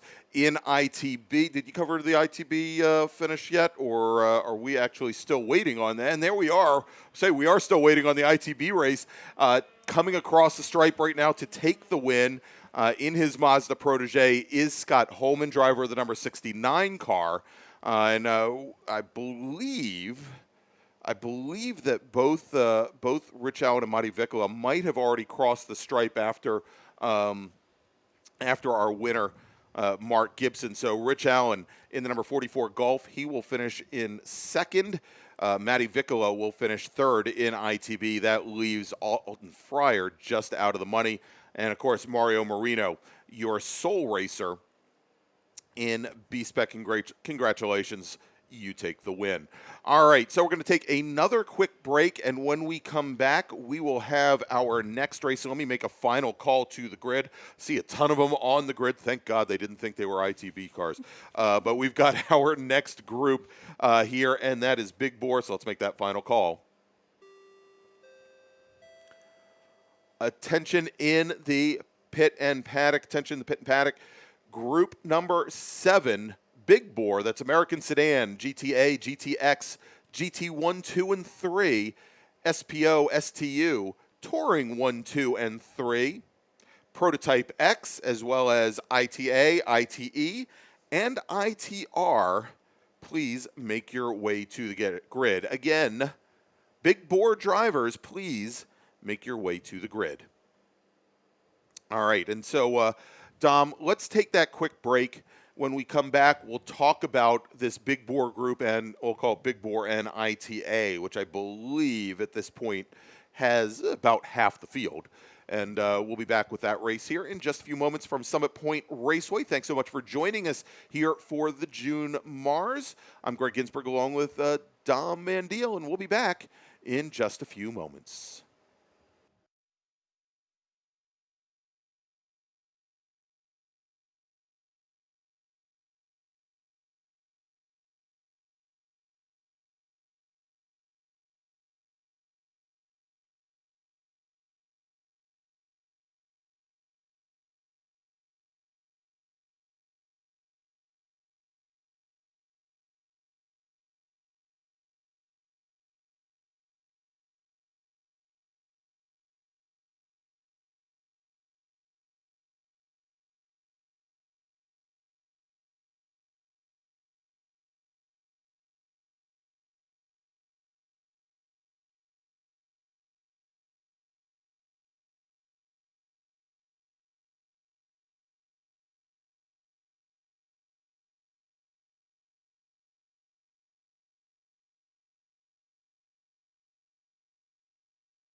And we're back here at Summit Point Raceway for our 7th of 8 races today. This is now our big bore race. First off, thank you very much for joining us here at Summit Point, both here at the track, both over the PA and also 88.7 on your FM dial. And for those of you that are listening and watching from home or wherever else you may be, via YouTube. Thank you so much for joining us. Our next race up is going to be our Big Bore and ITA race. And Dom, why don't we run down the starting grid? Yeah, absolutely. And wanted to point out as well that this will be a split start. So our Big Bore cars will be in our first pack, and then our ITA cars will follow. So starting in the 25th position, we'll have car number 169 from Edwin, West Virginia, driving a Mazda Miata, Scott Nicholson Jr. Starting 24th, driving car number 7 from Walkersville, Maryland, in a Mazda Miata, Philip Rule. Starting 23rd in car 146 out of Washington, D.C., in a Miata, Mac Harrison. 22nd will be car 52 from Washington, D.C., in the Miata, Ryan Harrison. 21st will be car 93 out of Alexandria, Virginia, in the Miata, Barry Brown. In 20th, we'll have car number 89 from Herndon, Virginia, in an ITA Miata, Jameson Huffman. In 19th spot, we'll have car 41 from Richmond, Virginia, driving a ITA Mazda Miata. That's David Lanning. Starting 18th will be car 00 from Hampstead, Maryland, in an ITA Miata, Justin Shepard. 17th starter was car number 59 from Medford, New Jersey, driving a Toyota MR2 in ITA, Peter Doan. Our 16th position belongs to car number 40 out of Charlestown, West Virginia, driving a Honda CRX SI, Morgan Burkhardt. And starting in 15th, we'll have car number 5, driving a Mazda Miata and ITA from Arlington, Virginia, Ben Selig. Starting 14th, we'll have car number 1 from Gainesville, Virginia, in an ITA Miata, Dan Freeman. In 13th position, we'll have car 127 from Bowie, Maryland, driving a Mazda MX-5 and Super Touring Under. That's Mark Liller. Starting 12th, we'll have car 31 and our pole sitter in ITA out of Harpers Ferry, West Virginia, Joe Gambino. In 11th, we'll have car 121 out of Bluemont, Virginia, in an STU Mini Cooper, Scott Luttrell. Starting 10th will be car number 9 from Knoxville, Virginia, in a Factory 5 Cobra in SPO, Bob Hasicek. Starting 9th is car number 63 from Ashton, Pennsylvania, in a Touring 2 Chevy Corvette, Jeff Pascal. 8th starter will be car 170 out of Manchester, Pennsylvania, in a Ford Mustang. That will be Jared Licklider.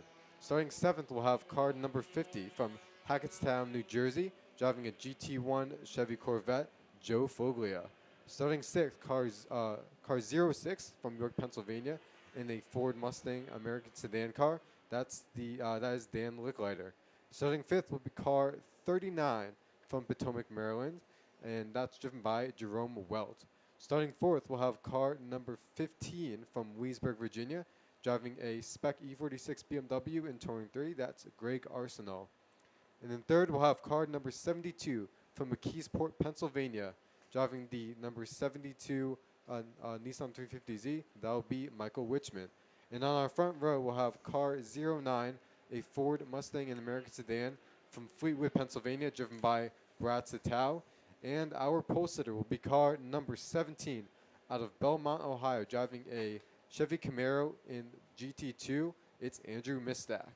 All right, thanks so much, Dom, as we are getting word now that the lights are out on the pace car. So we should expect, unless it gets waved off, we should expect a start for our first group, the big bore portion of this group here when they come onto the front straight. Our ITA class, they are going to be about the length of the front straight back from this big bore field, and they will all be racing together. A couple quick notes. Coming out of New Jersey, of course, Morgan Burkhardt in the feature race at New Jersey took the win, his very first win in his second race weekend ever behind the wheel of a car, driving his father's former ITA car. An interesting history on that car goes all the way back, and we have a green flag here as our big bore drivers are underway with the T2 Camaro of Mistak and the American Sedan Mustang of Sato going down onto into turn one and already separating themselves out from the rest of the straight here as we're waiting for that ITA field to come through. But the history of that ITA car, the black number 40 machine, is that it was James Evans' 2002 MARRS championship winning machine. James Evans also having won the Rookie of the Year that season as well, and he used to hold the ITA record here for a number of years until Brian Price took that record away. As the ITA field heads down into turn one, and it looks like jumping out to an early lead in ITA is the Mazda Miata of Dan Freeman, the number one machine. It looks like he may have gotten the jump on Joel Gambino there as they made that run into turn one. As a matter of fact, Gambino and Morgan Burkhardt now side by side going into three for the first time, as Gambino looks like he is held on to the win, or held on to the position. And Greg did want to make a note of Warren Montague, who had some gremlins with that car in qualifying this morning and was not on our grid sheet. Did make the race, so started at the tail end, but already had made up about 3 positions by the time they had gone to turn number 3. As our overall leader, Andrew Mistak, in that GT2 Chevy Camaro, makes his way into turn 1 on the for the first flying lap, and he's followed by Brad Tatau and Jared Licklider, both in American Sedan Mustangs. As we're looking now at go ahead, Greg. Yeah, and I was going to say, and those two American sedans, they are about with Sato and Jared Licklider in the 170 machine. They are only about 2 car lengths apart at this point. It is then another 5 car lengths back, I think, till you get to the GT3 car of Warren Montague. But as he has made his way up through that big bore group considerably. Let's take a look now in ITA, and I'm getting word that Morgan Burkhardt, as he came through turn 3 side by side with Joel Gambino. It sounds like he had some issues. Dan Freeman continues to lead ITA. The Joel Gambino in the number 31 machine, multi-time ITA champion here in the MARRS series, about 2 car lengths behind, and then the number 5 of Ben Seelig. Peter Doan has also managed to get past Morgan Burkhardt as well. So Burkhardt, who the last time we saw him was running 3rd, he's now running 5th. And he's got Justin Shepard and Jamison Huffman, who we saw earlier in his SSM machine, just behind. And I'll tell you, that SSM car, definitely underpowered for ITA. As we continue to follow our first pack here, which is our big bores, it is Andrew Mistak who leads the way thus far.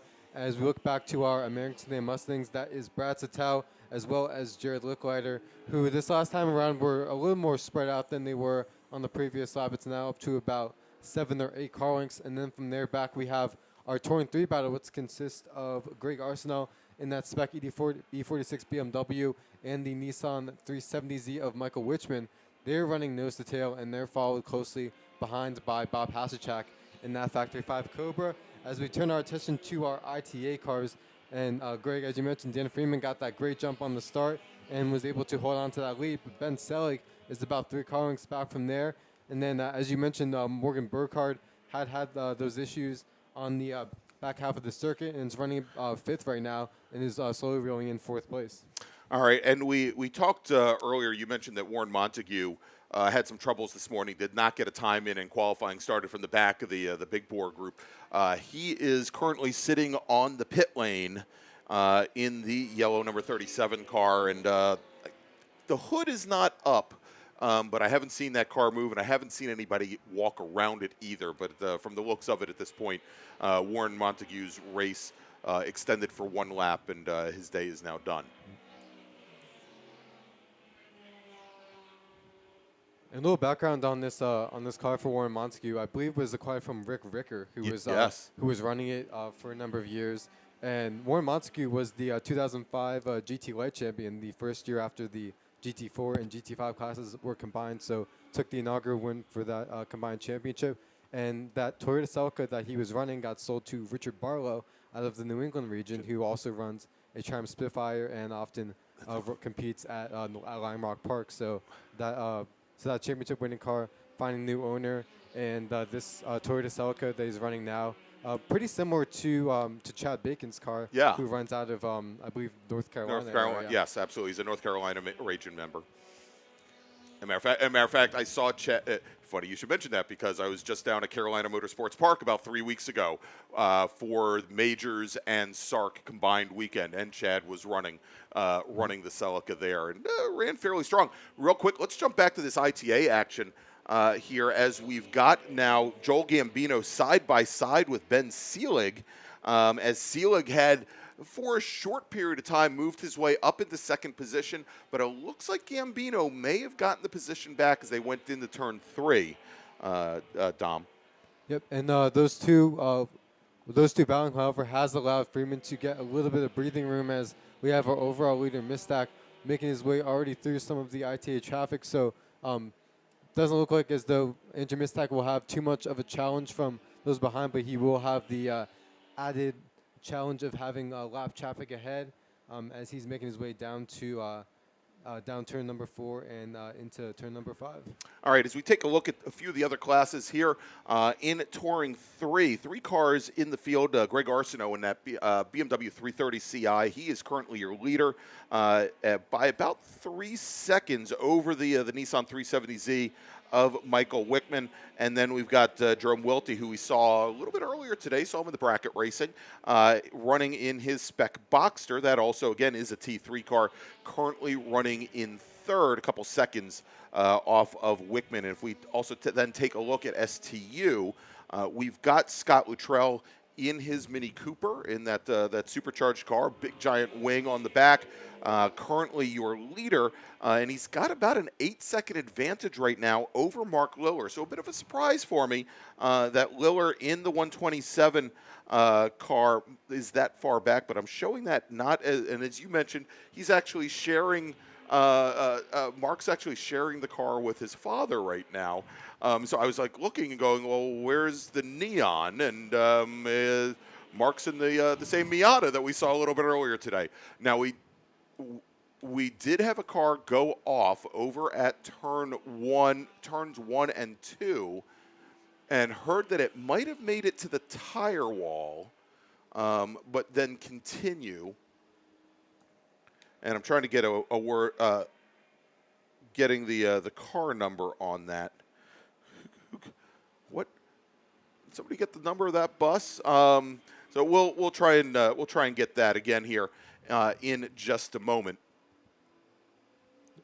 As we have our ITA leaders crossing the stripe, and that train continues to be led by Dan Freeman, followed closely by Joe Gambino, and then from there we have currently running third. It's gonna be Peter Doan. Yeah, Peter Doan in the Toyota MR2. That's a second generation MR2, and it's funny. As he posted on YouTube after New Jersey. It was a very strange race in Jersey for the ITA cars, at least, because there was no split start with the big bore cars. And as opposed to the front straight here at Summit, where you go down into turn 1 on the start, and you've still got you're not carrying the speed normally of a regular race lap, but there's still a pretty heavy braking moment going down into turn 1. At New Jersey Motorsports Park on the Lightning course, that first right-hander, turn 1, uphill right-hander, is a fairly high-speed corner, and turn 2, also high speed. And so it didn't take long. What happened is a lot of the ITA cars had actually out-qualified some of the GT cars and some of the touring cars as well. But once they started the race, those cars that were not necessarily as quick in a full lap got around the ITA cars in turn 1 and turn 2, and it really impacted the race considerably, because some of the cars, Burkhardt, Doan, were fighting to get around some of the cars that they were in some cases half a second or a full second faster than over the course of a full lap. It allowed Joel Gambino to open up a tremendous lead on Saturday.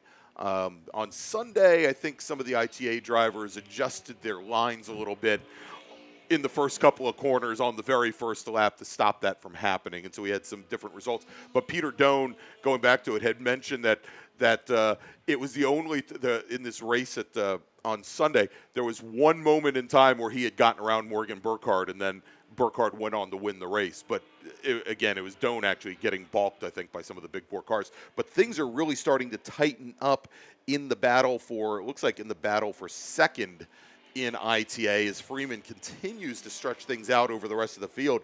It looks like both Doan and Burkhardt have now closed things down considerably on Joel Gambino. They're down in the carousel now. We'll pick them up as they come back around. But Doan was right on the bumper, and Burkhardt was only about a half a car length back when they went down in the bottom of the bottom. Now, we do have a car that is off at turn 10, and I think I'm going to have to take a look. I believe this is Ben Seelig. I see a very bright red Miata. And I believe that might be Bob Hasicek. Oh, you're right. The shape of the vehicle. Yeah, it is not a Mazda Miata. Indeed, you are right. It is that Factory 5 Cobra, the SPO car, the number 9 machine. Hasicek is out of the car, and he's up on the berm there, and it looks like his day is done. My apologies to Ben Seelig, but I believe Seelig also had some issues down, and we'll take a look. But he's not in that lead pack any longer in ITA. And as we look at our ITA cars, we now have side-by-side just momentarily with Gambino and Doan, who got alongside, as is the case with Morgan Burkhardt. And so now that's going to put Joe Gambino into the lead of ITA, with Doan running in second, third going to Freeman, and now Morgan Burkhardt running in fourth. So just a little bit of reshuffling of that ITA field. Some of the big bore traffic that they're working through, evidently some of those cars getting split up and reshuffling the order just a little bit. All right, and I'm getting word that we do have an incident down at the bottom half of the course. It appears to be Michael Wickman from McKeesport, the driver of the number 72 T3 car.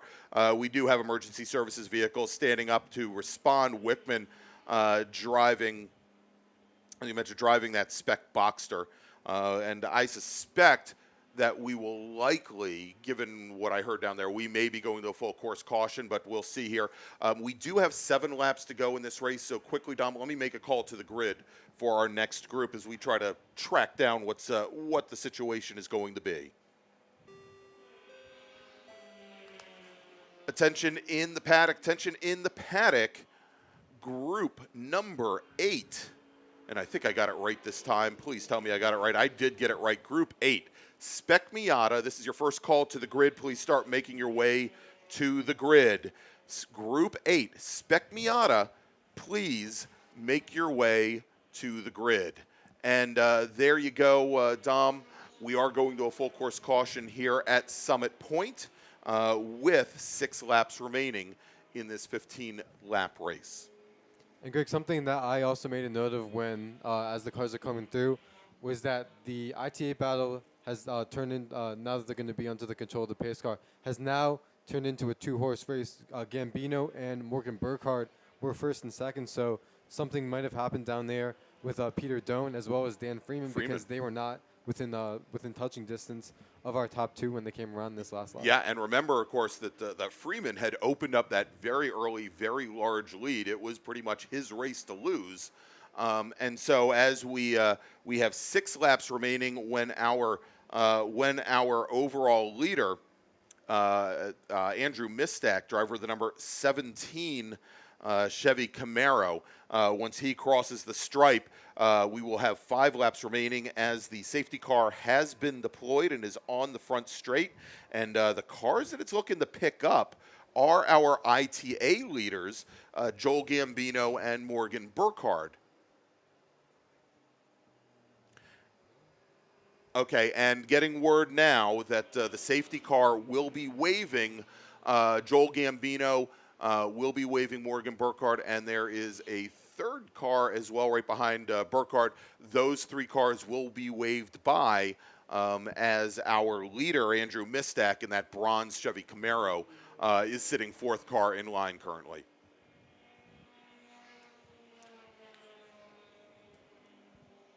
All right, so again, we are under full course caution right now. There's been a car off down at the lower portion of the field.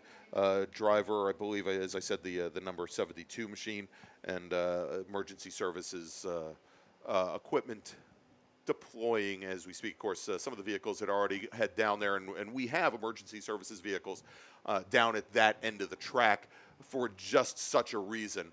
But we are sending out a few more, dispatching a few more vehicles here as we see. So we'll have to see whether or not, of course, this race finishes under green or if it finishes behind the safety car.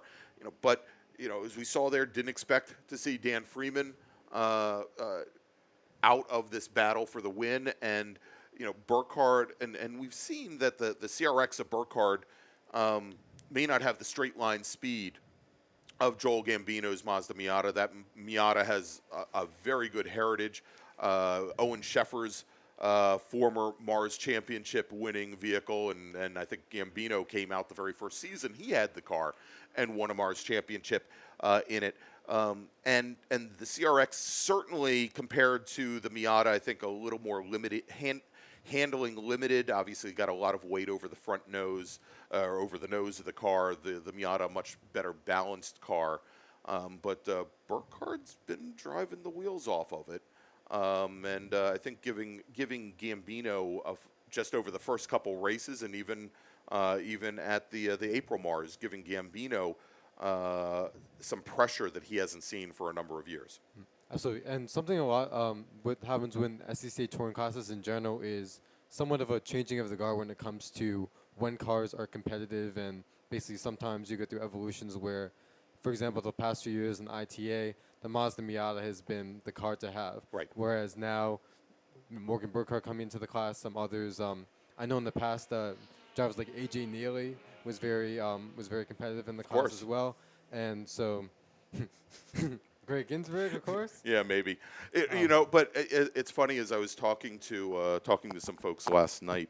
In particular, I was talking to Roger Troxel, who had a huge hand in my program, and is working with the Burkhardt, and he had huge hands in Morgan's parents, both John and Beth Burkhardt, who are former MARRS champions in their own right, and is working on Morgan's program right now.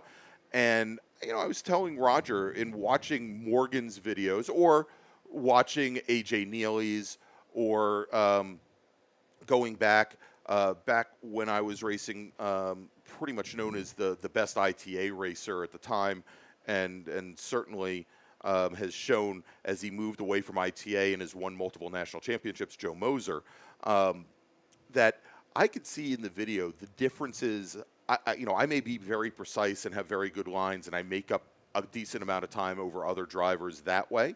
But I could see in my driving where somebody like a Morgan or an AJ or a Joe are pushing those cars with more aggression. They're on the brakes less. They're on the throttle more than I was. And, it's kind of, I considered myself to be a decent racer in ITA, and I won my share of races. But racers like AJ or Joe, those are the people that I never beat. And I tried for 2 whole seasons to beat AJ Neely as he came away with MARRS championships here. It's just, it's interesting now. I can look at things through a much clearer lens, and I'm not looking at the actual data off of data acquisition system, but I can see it and I can hear it, how differently they drive the car than how I drove the car. And it's not a question of, I think, which platform is better than another platform. I will tell you, as somebody who is very involved both with our the DC Region's Road Race Committee, or what used to be known as the Club Race Committee, and also with my fingers in the ITAC, the IT Advisory Council, or IT Advisory Committee for SCCA, that I think there is at least the 1.8 liter Miata is, due to its classing, a bit of an overdog, as opposed to 15 years ago, the ITA second-gen Honda CRX was an admitted overdog in ITA. It was one of the reasons I actually picked up the chassis. A lot of it relates to how you drive the car as well. You could have a chassis that's an overdog. You could have a car that's built to the nines, but if you don't drive it that way, you might have other cars come up on you. So, all right, getting word now that the checkered flag is going to be displayed for the next car across the stripe, and the first driver to take the checker is going to be Joel Gambino. So Gambino will take the win in ITA. Morgan Burkhardt will finish second in ITA. We'll have to watch the rest of the field here as it filters through because, again, they were the first cars. We've got the whole rest of the field that they're still behind the safety car coming down into the carousel right now. So the cars that are behind the safety car, they will be the next ones to take the checkered flag, and we will check that here in a few moments. But it should be, since they're all behind the safety car, and I have seen, Dom, where cars behind the safety car, they have mechanical problems too, so they may not make it to the checker. But in the perfect world, all the cars behind the safety car will take the checker right now, and that means Andrew Mistack should be your overall winner as well as your winner in GT2. Brad Sato in the number 09 car should take the win in American Sedan over Jared Licklider. Those two cars were the second and third cars in line behind the safety car. Greg Arsenault was your fourth place finisher, takes the win in T3. Jeff Pascal will finish fifth in T2. And if we go and just run things down by class, and I'm getting word now that the safety car is actually bringing the entire field down the pit lane now. So I wonder now if Gambino and I was wondering if Gambino and Burkhardt actually finish a lap up on the rest of the field, because they will be the only ones who have crossed the stripe. But let's take a look, and we'll break things down here by class. In American Sedan, Brad Sato, your winner. Jared Licklider, second. Dan Licklider finishes in third. In GT1, Joe Folia is your sole driver. He, of course, takes the win in GT2. Again, our overall winner. Also had the fastest lap of the day at a 121.5. That's Andrew Mistack. In GT3, as we mentioned, Warren Montague, he only completed 3 laps today and was our sole car out there. In SPO, Rob Hayshak only completes 3 laps. In STU, Scott Luttrell takes the win over Mark Liller. In T2, Jeff Pascal is your sole racer in the class. And then finally in T3, Greg Arsenault takes the win. Jerome Velti moves up into second place. Michael Wickman comes home in third. And so now let's take a look at ITA, our sole remaining class, where, and it's funny now, everybody else shows as being 1 lap down because they're not going to cross the stripe. But Joel Gambino was your winner. Morgan Burkhardt finishes second. Here's the interesting thing, though. We were looking at Peter Doan, Dom, who we thought was your third place runner. I'm actually showing Doan as in his MR2 as finishing fourth, just off the podium, behind David Lanning's Mazda Miata, driver of the number 11 machine. And so he was the first car in ITA in the Congo line behind the safety car. So Doan finishes just off the podium in fourth. Justin Shepard will come home in fifth. So that is going to wrap things up now for group number 7, our 7th of 8 races here at the Motorsports Park at Summit Point Raceway. Real quick, before we take a break, though, I want to give you a quick rundown and show you what our schedule is going to be tomorrow. Tomorrow, it's a little, I don't want to call it strange, but what we do tomorrow is we will start the day off with a 10-lap race for our bracket series. They will come out, they will run that race. And then we'll have the standard warm-ups for our longer sprint races just after that. Once those warm-ups are done, and those are, I'll have to double-check the time. I believe that, and let me verify this, the warm-up laps, let's see here. If I jump over to page number 7, I will tell you, this is engaging radio, by the way. Uh, the warm-up sessions, they are 10-minute warm-up sessions, one for our open wheel racers and then for closed wheel, and that's the order it will be in. So about 20 minutes of warm-up. And then we will go racing with our Mid-Atlantic Road Racing Series races, groups 1 through 4. They will have their 20-lap feature races. Once Group 4 is done, we go back to bracket racing. They will have another 10-lap sprint race. And then we will finish things up for the day on Sunday with groups 6 through 8 having their 20-lap MARRS feature races. Now, sprinkled in there is going to be lunch. And, of course, we'll let you know there. But because we don't run a time-certain schedule, we probably won't know when lunch is going to be until we get closer to lunch. But it'll probably start between 11:30 and 12:30, somewhere along those lines. So let's do this. I'm going to leave the schedule up here for a few moments. But we'll be back here in just a few moments from Summit Point Raceway to bring you the last feature race of the day.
All right, everybody, we are under a bit of a hold here at Summit Point Raceways. We're doing a little bit of cleanup at the lower end of the track, and hopefully we will be able to bring our final race group of the day, our Spec Miata drivers, out on track here momentarily. As soon as I get some word on when that is going to be, we will definitely let you know. But at this point, it might be a good idea for me to play those magic chimes one more time.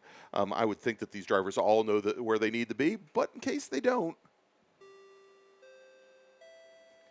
attention in the paddock, final call to the grid for race group number 8. That is Spec Miata. Please make your way to the grid. Spec Miata drivers, please make your way to the grid. All right, so we're going to take another quick break here. We'll be right back in just a few moments. Again, as soon as we get a little more word on when we will be starting things back up for our final race of the day, we'll be back to let you know, both here at the track on the PA and 88.7 on the FM dial, as well as streaming live on the internet at the Washington, D.C. region SCCA YouTube channel, or you can just go to WDCR-SCCA.com or .org, and we'll have the page right on the homepage there to take you to our streaming link, so you can send all your friends, all your family, straight to the DC region website, and they can hear about all the action here at Summit Point, both today and tomorrow. We'll be back in just a moment.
All right, and we are back here at Summit Point Raceway for the final race of the day, and that is going to be Group number 8. And you know what? I thought I had Group 8 here. I may not have Group 8. Hey, let's go and we'll make some changes real quick. Oops. All right, let's do...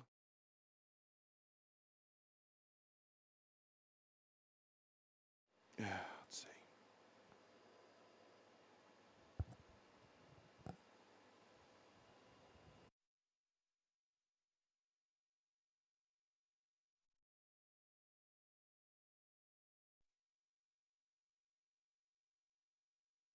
All right, and yeah, let's go and we'll get ready to go here for our last group of the day.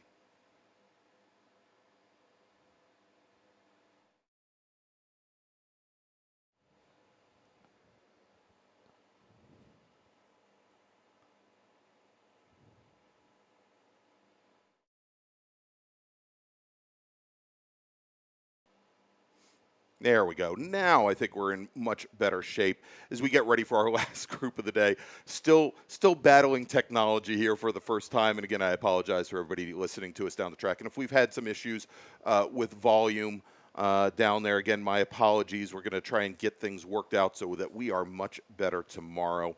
Didn't have a lot of time to set up today for the very first outing. But quickly here, as we get ready for the last race of the day, and this is Spec Miata. Let's run down the starting order.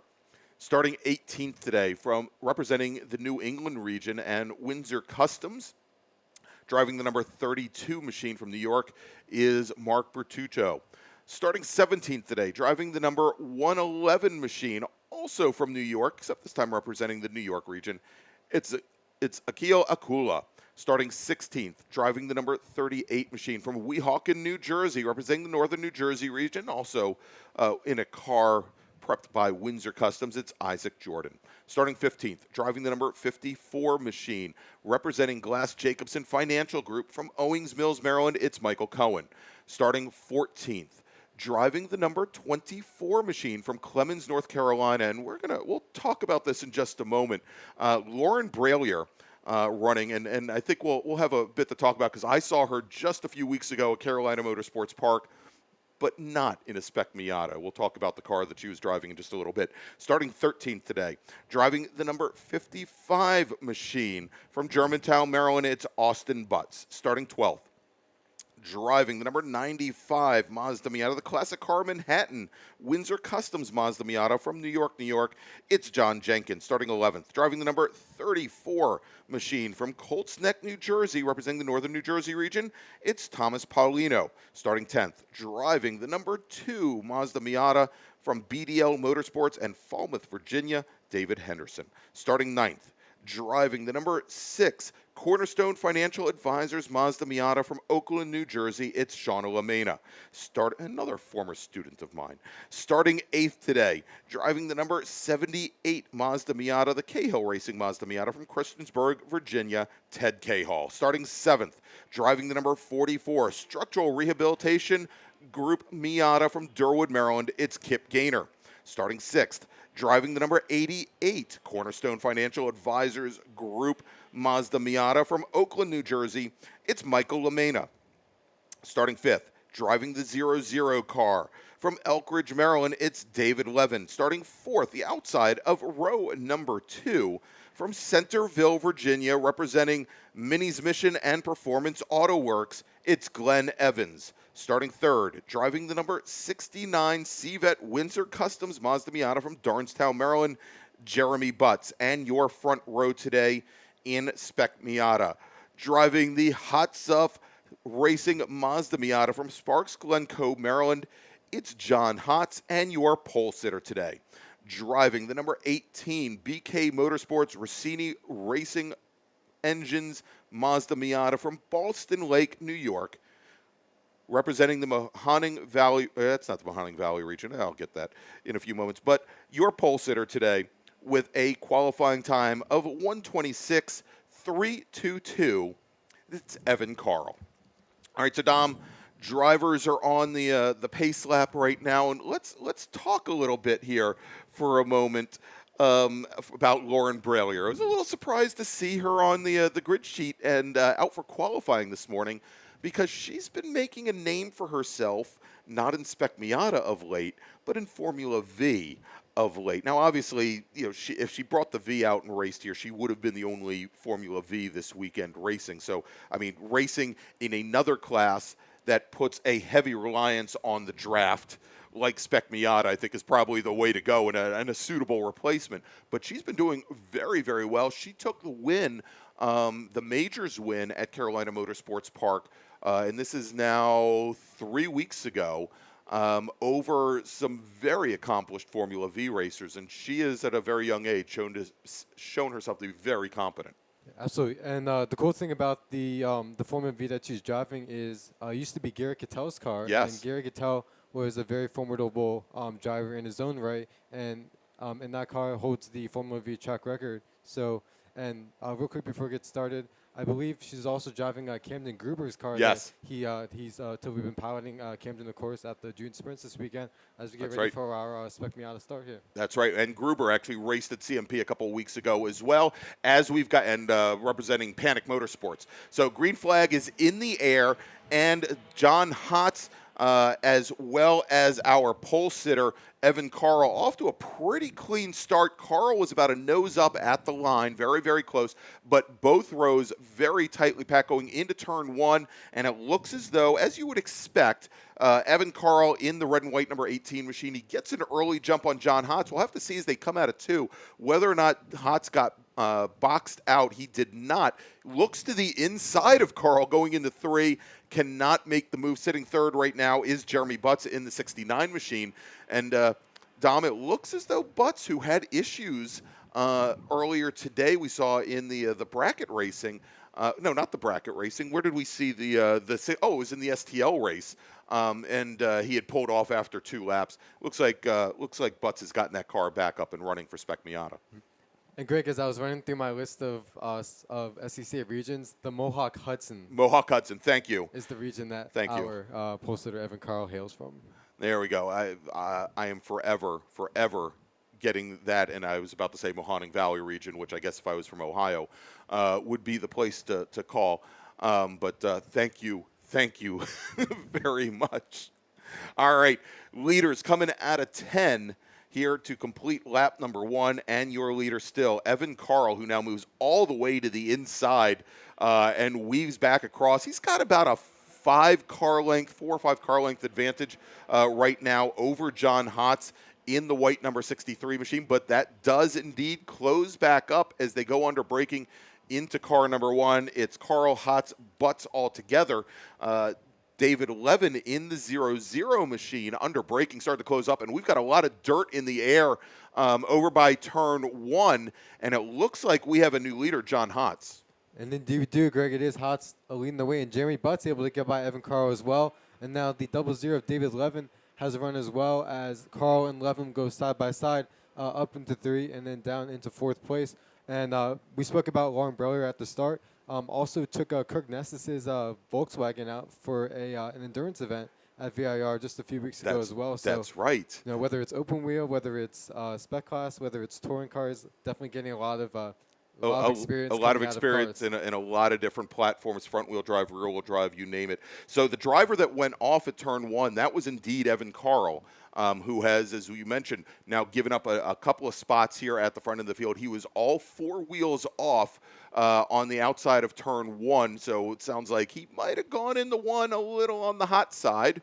And there's going to be a joke there somewhere about John Hotz then taking the lead, but I'm not going to say that right now. As our leaders now come back down the front stripe here, and it is John Hotz, and he has about a 6 car length advantage over Jeremy Butts, as well as Evan Carl. And Carl and he's made up a decent amount of ground there. As you talked about last lap, he was fighting it out with David Levin. Carl side by side with Jeremy Butts as they went down into turn 1, and Levin has now taken over 2nd place. He is about 5 car lengths back from our leader, John Hotz, as they round turn 3. It is then Jeremy Butts, then David Levin.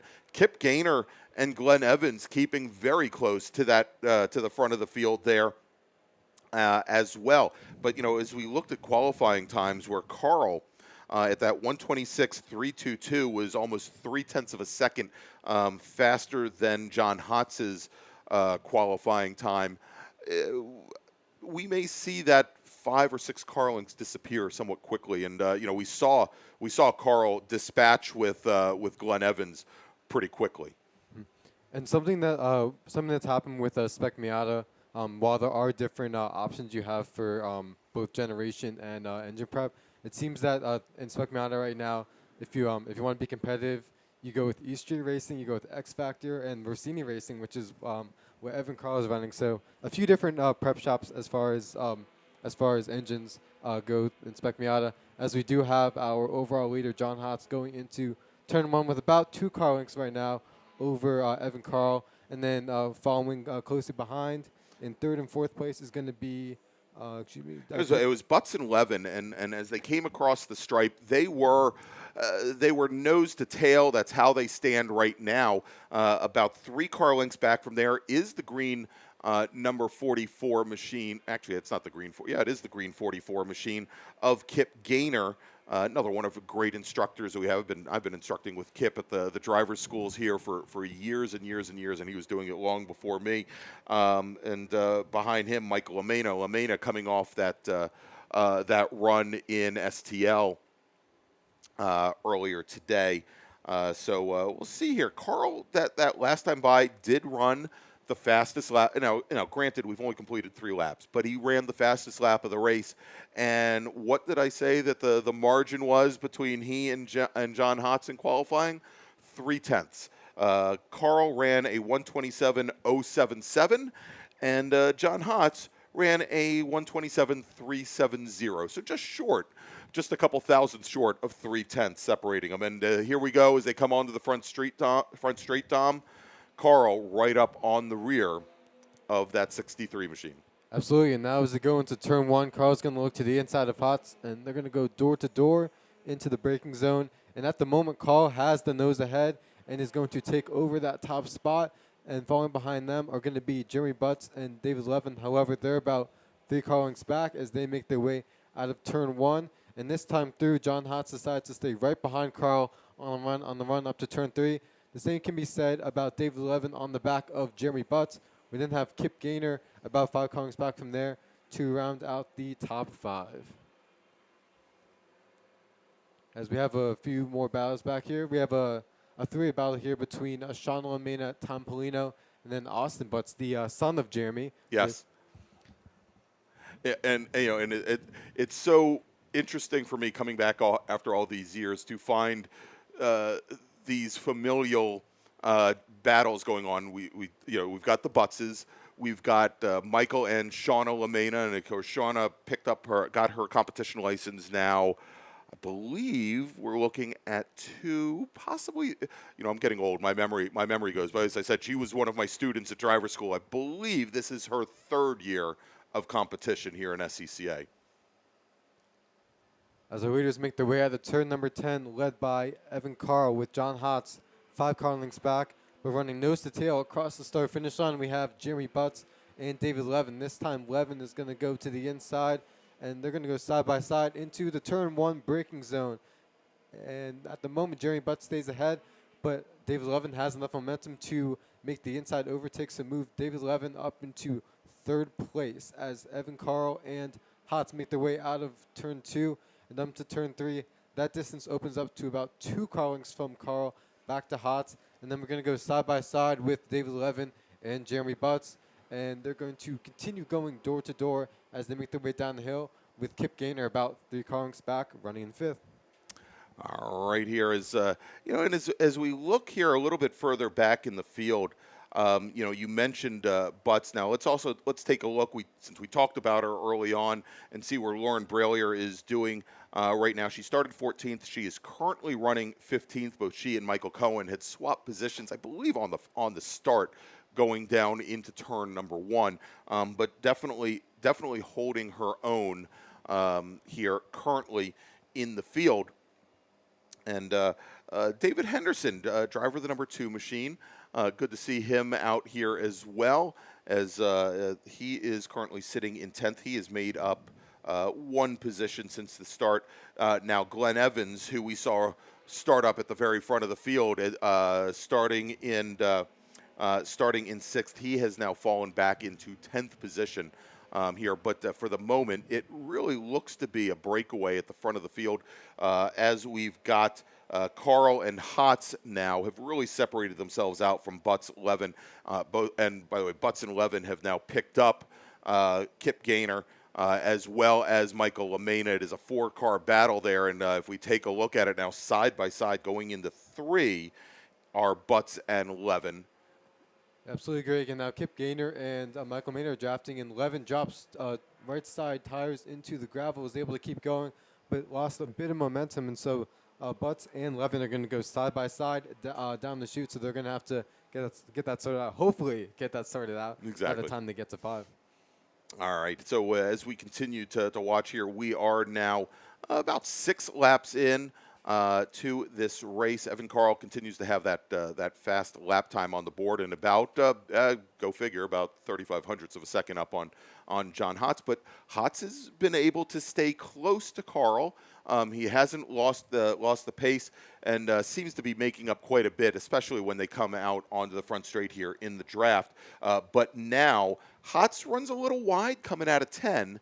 A little wisp of dirt there on the left-hand side. And as they come down the front straight, this might be the point where Carl starts to break free. He's got about a 3-car length advantage going down into the braking zone, turn 1. But Hotz does close that up under braking. But just back from there is that battle right now for the last step on the podium with Butts and Levin, with Gaynor and Lamena right behind. And you know, Dom, I'm looking at this is the second time in a row. Gaynor and Lamena are now side by side, right back behind Butts and Levin, and it just doesn't look like, if anything, they have anywhere to go. That even if one was able to nose ahead of the other, there's no way, there's not enough room to completely clear the other car, because they've got both Butts and Levin more or less side by side directly in front of them. So it might make for a very interesting fight there as this race goes on. Yep, and we've also been seeing how, due to the fact that David Levin and Jeremy Butts have been taking a number of these corners side by side, of course that has allowed Kip Gaynor and Michael Maynard to join in that battle. Right. As we do have our overall leader, Evan Carl, and John Hotz running second, coming out of turn 10. Carl about 3 car lengths at the stripe, Greg. Yeah, and I might even call it a little bit more than that, maybe put it at 5 or so. And as they cross the stripe, just over a second now separating those 2 drivers. Hotz definitely closes things down under braking. He's pushing that car. He got under the brakes maybe 50 feet later than Carl did, but I think Carl's realizing right now that maybe he has the pace, maybe he doesn't have to push the car so hard in the braking zones, and he's just kind of maintaining position at this point, as we're about halfway through this race. And look at this, Dom, because we were talking about how Levin and Butts, with their fighting, picked up Gaynor and Lamena. Oh, they've picked up a few more cars in that fight now too. And we did have a bit of dust kicked up there in turn number 1, so not sure who may have dropped tires there, and not seeing any sort of local yellows down there. So presumably everyone was able to. Yeah, everybody was able to get through. Unfortunately, I didn't get the number. Of the car that went through, but all the cars were able to continue, and it sounds like just car running a little wide there at turn number 1. Getting word that there might have been something down at turn 5.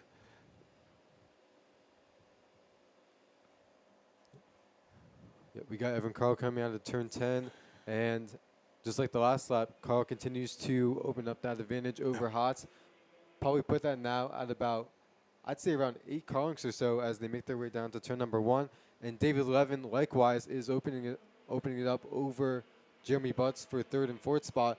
but the battle that is now in play, and as you mentioned, Greg, that battling between Gainer and LaMena now is allowed. That's going to be Ted Cahall, who's making his way up to 6th place.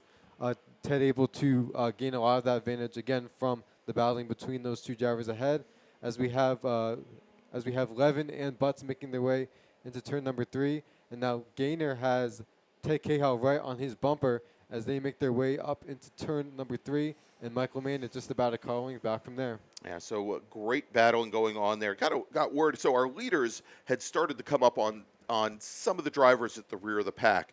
And there was an issue down at turn 5 because one of those slower cars that they came off of saw our leaders bearing down on them. You know, not just 2 cars, but about 7 cars as they was coming down the hill, and might have gotten a little spooked by what he saw, and it sent some of our leaders kind of scrambling. And but as we saw there, it did not bring our 2 leaders.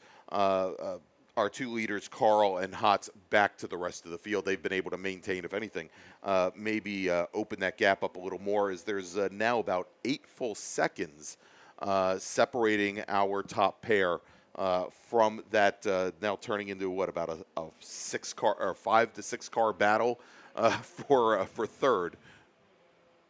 And actually, even that looks like it may be opening up just a little bit now.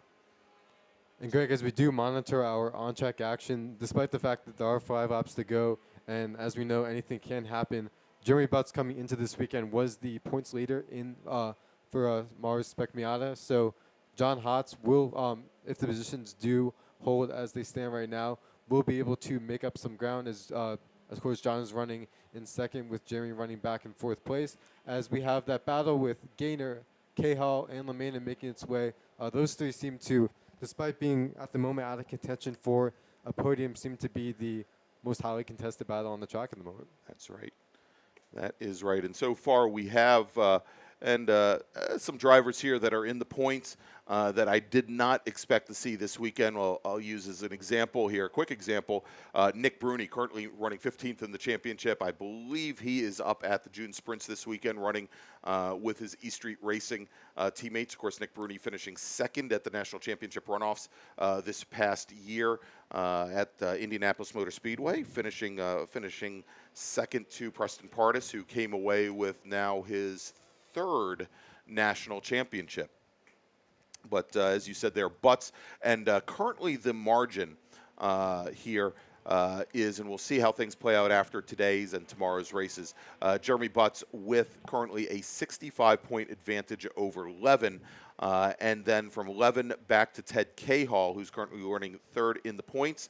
A little bit more difficult to overcome, but again, fairly early in the season, as there is a 210-point spread between 2nd and 3rd in the points. And speaking of our battling, we had Levin and Butts close up that margin, and now we have going side by side into turn 3, a Gainer and LaMena, and that's allowed Cahall to again close back onto the rear bumper of Gainer as they make their way down the hill as well.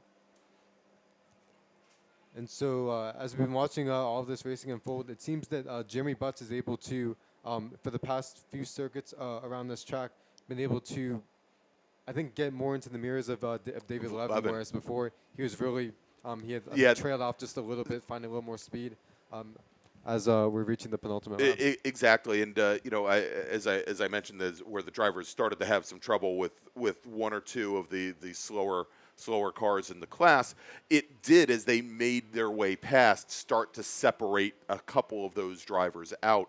That, you know, it's always a question as to how well a driver does with traffic, and there's obviously a lot involved there, and the other part is the traffic itself and how they handle the situation. But right now it is definitely a 2-car battle for the last step on the podium, with David Levin and Jeremy Butts, who are locked nose to tail going into the braking zone, about 15 car lengths back from there. It is a 4-car battle. We've got Kip Gainer in the 44. We've got Jeremy Butts in the 69.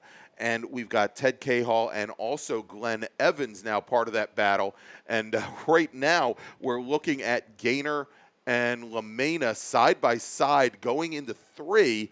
And they weren't just side by side, but they were side by side right at the center line of the track to ensure that nobody tried to make it 3 wide on them as well.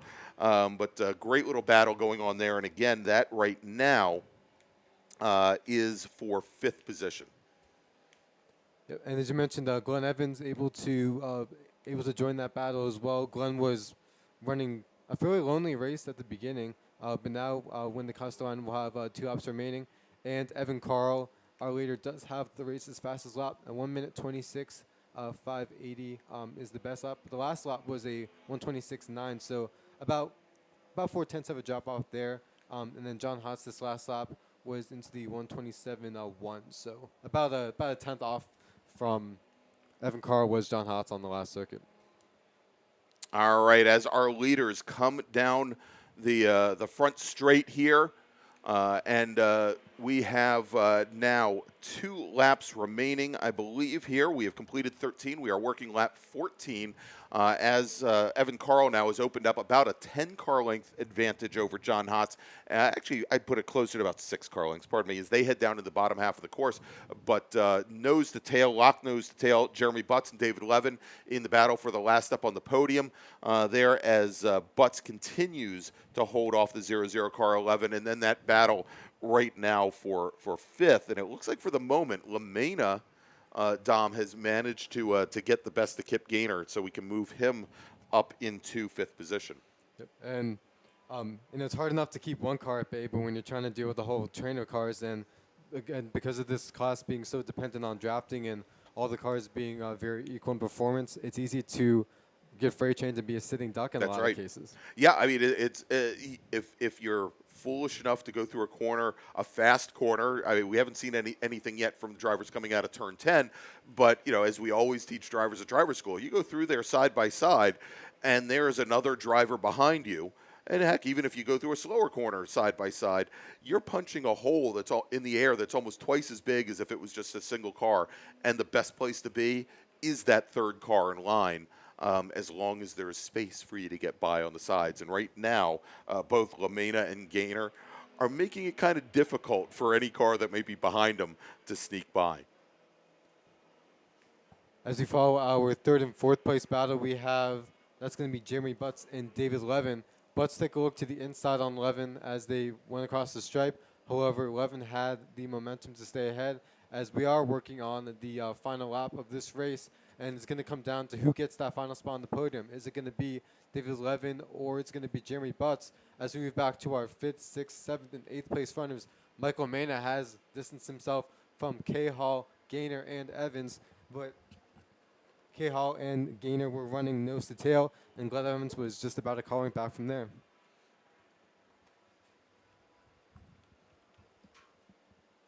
As we have a number of cars making their way into turn 3 as well, working the final lap. Warren Brailer in the 24, and Austin Butts driving the 55 car. All right, and our leader, Evan Carl, comes out of turn number 10. He's got a nice little draft from one of the slower cars, and Evan Carl, he's going to cross the stripe. He's going to take the win in Spec Miata today. That leaves John Hotz in the number 63 car, 2nd margin of victory, 1.99 seconds. So we'll call it 2 seconds. Jeremy Butts will come home in 3rd. He manages to hold off and get around David Levin on that very last lap. So Levin finishes just off the podium in 4th. Michael LaMena will finish in 5th. Kip Gaynor loses a position to Ted Cahall on the very last lap. So Cahall is going to finish in 6th.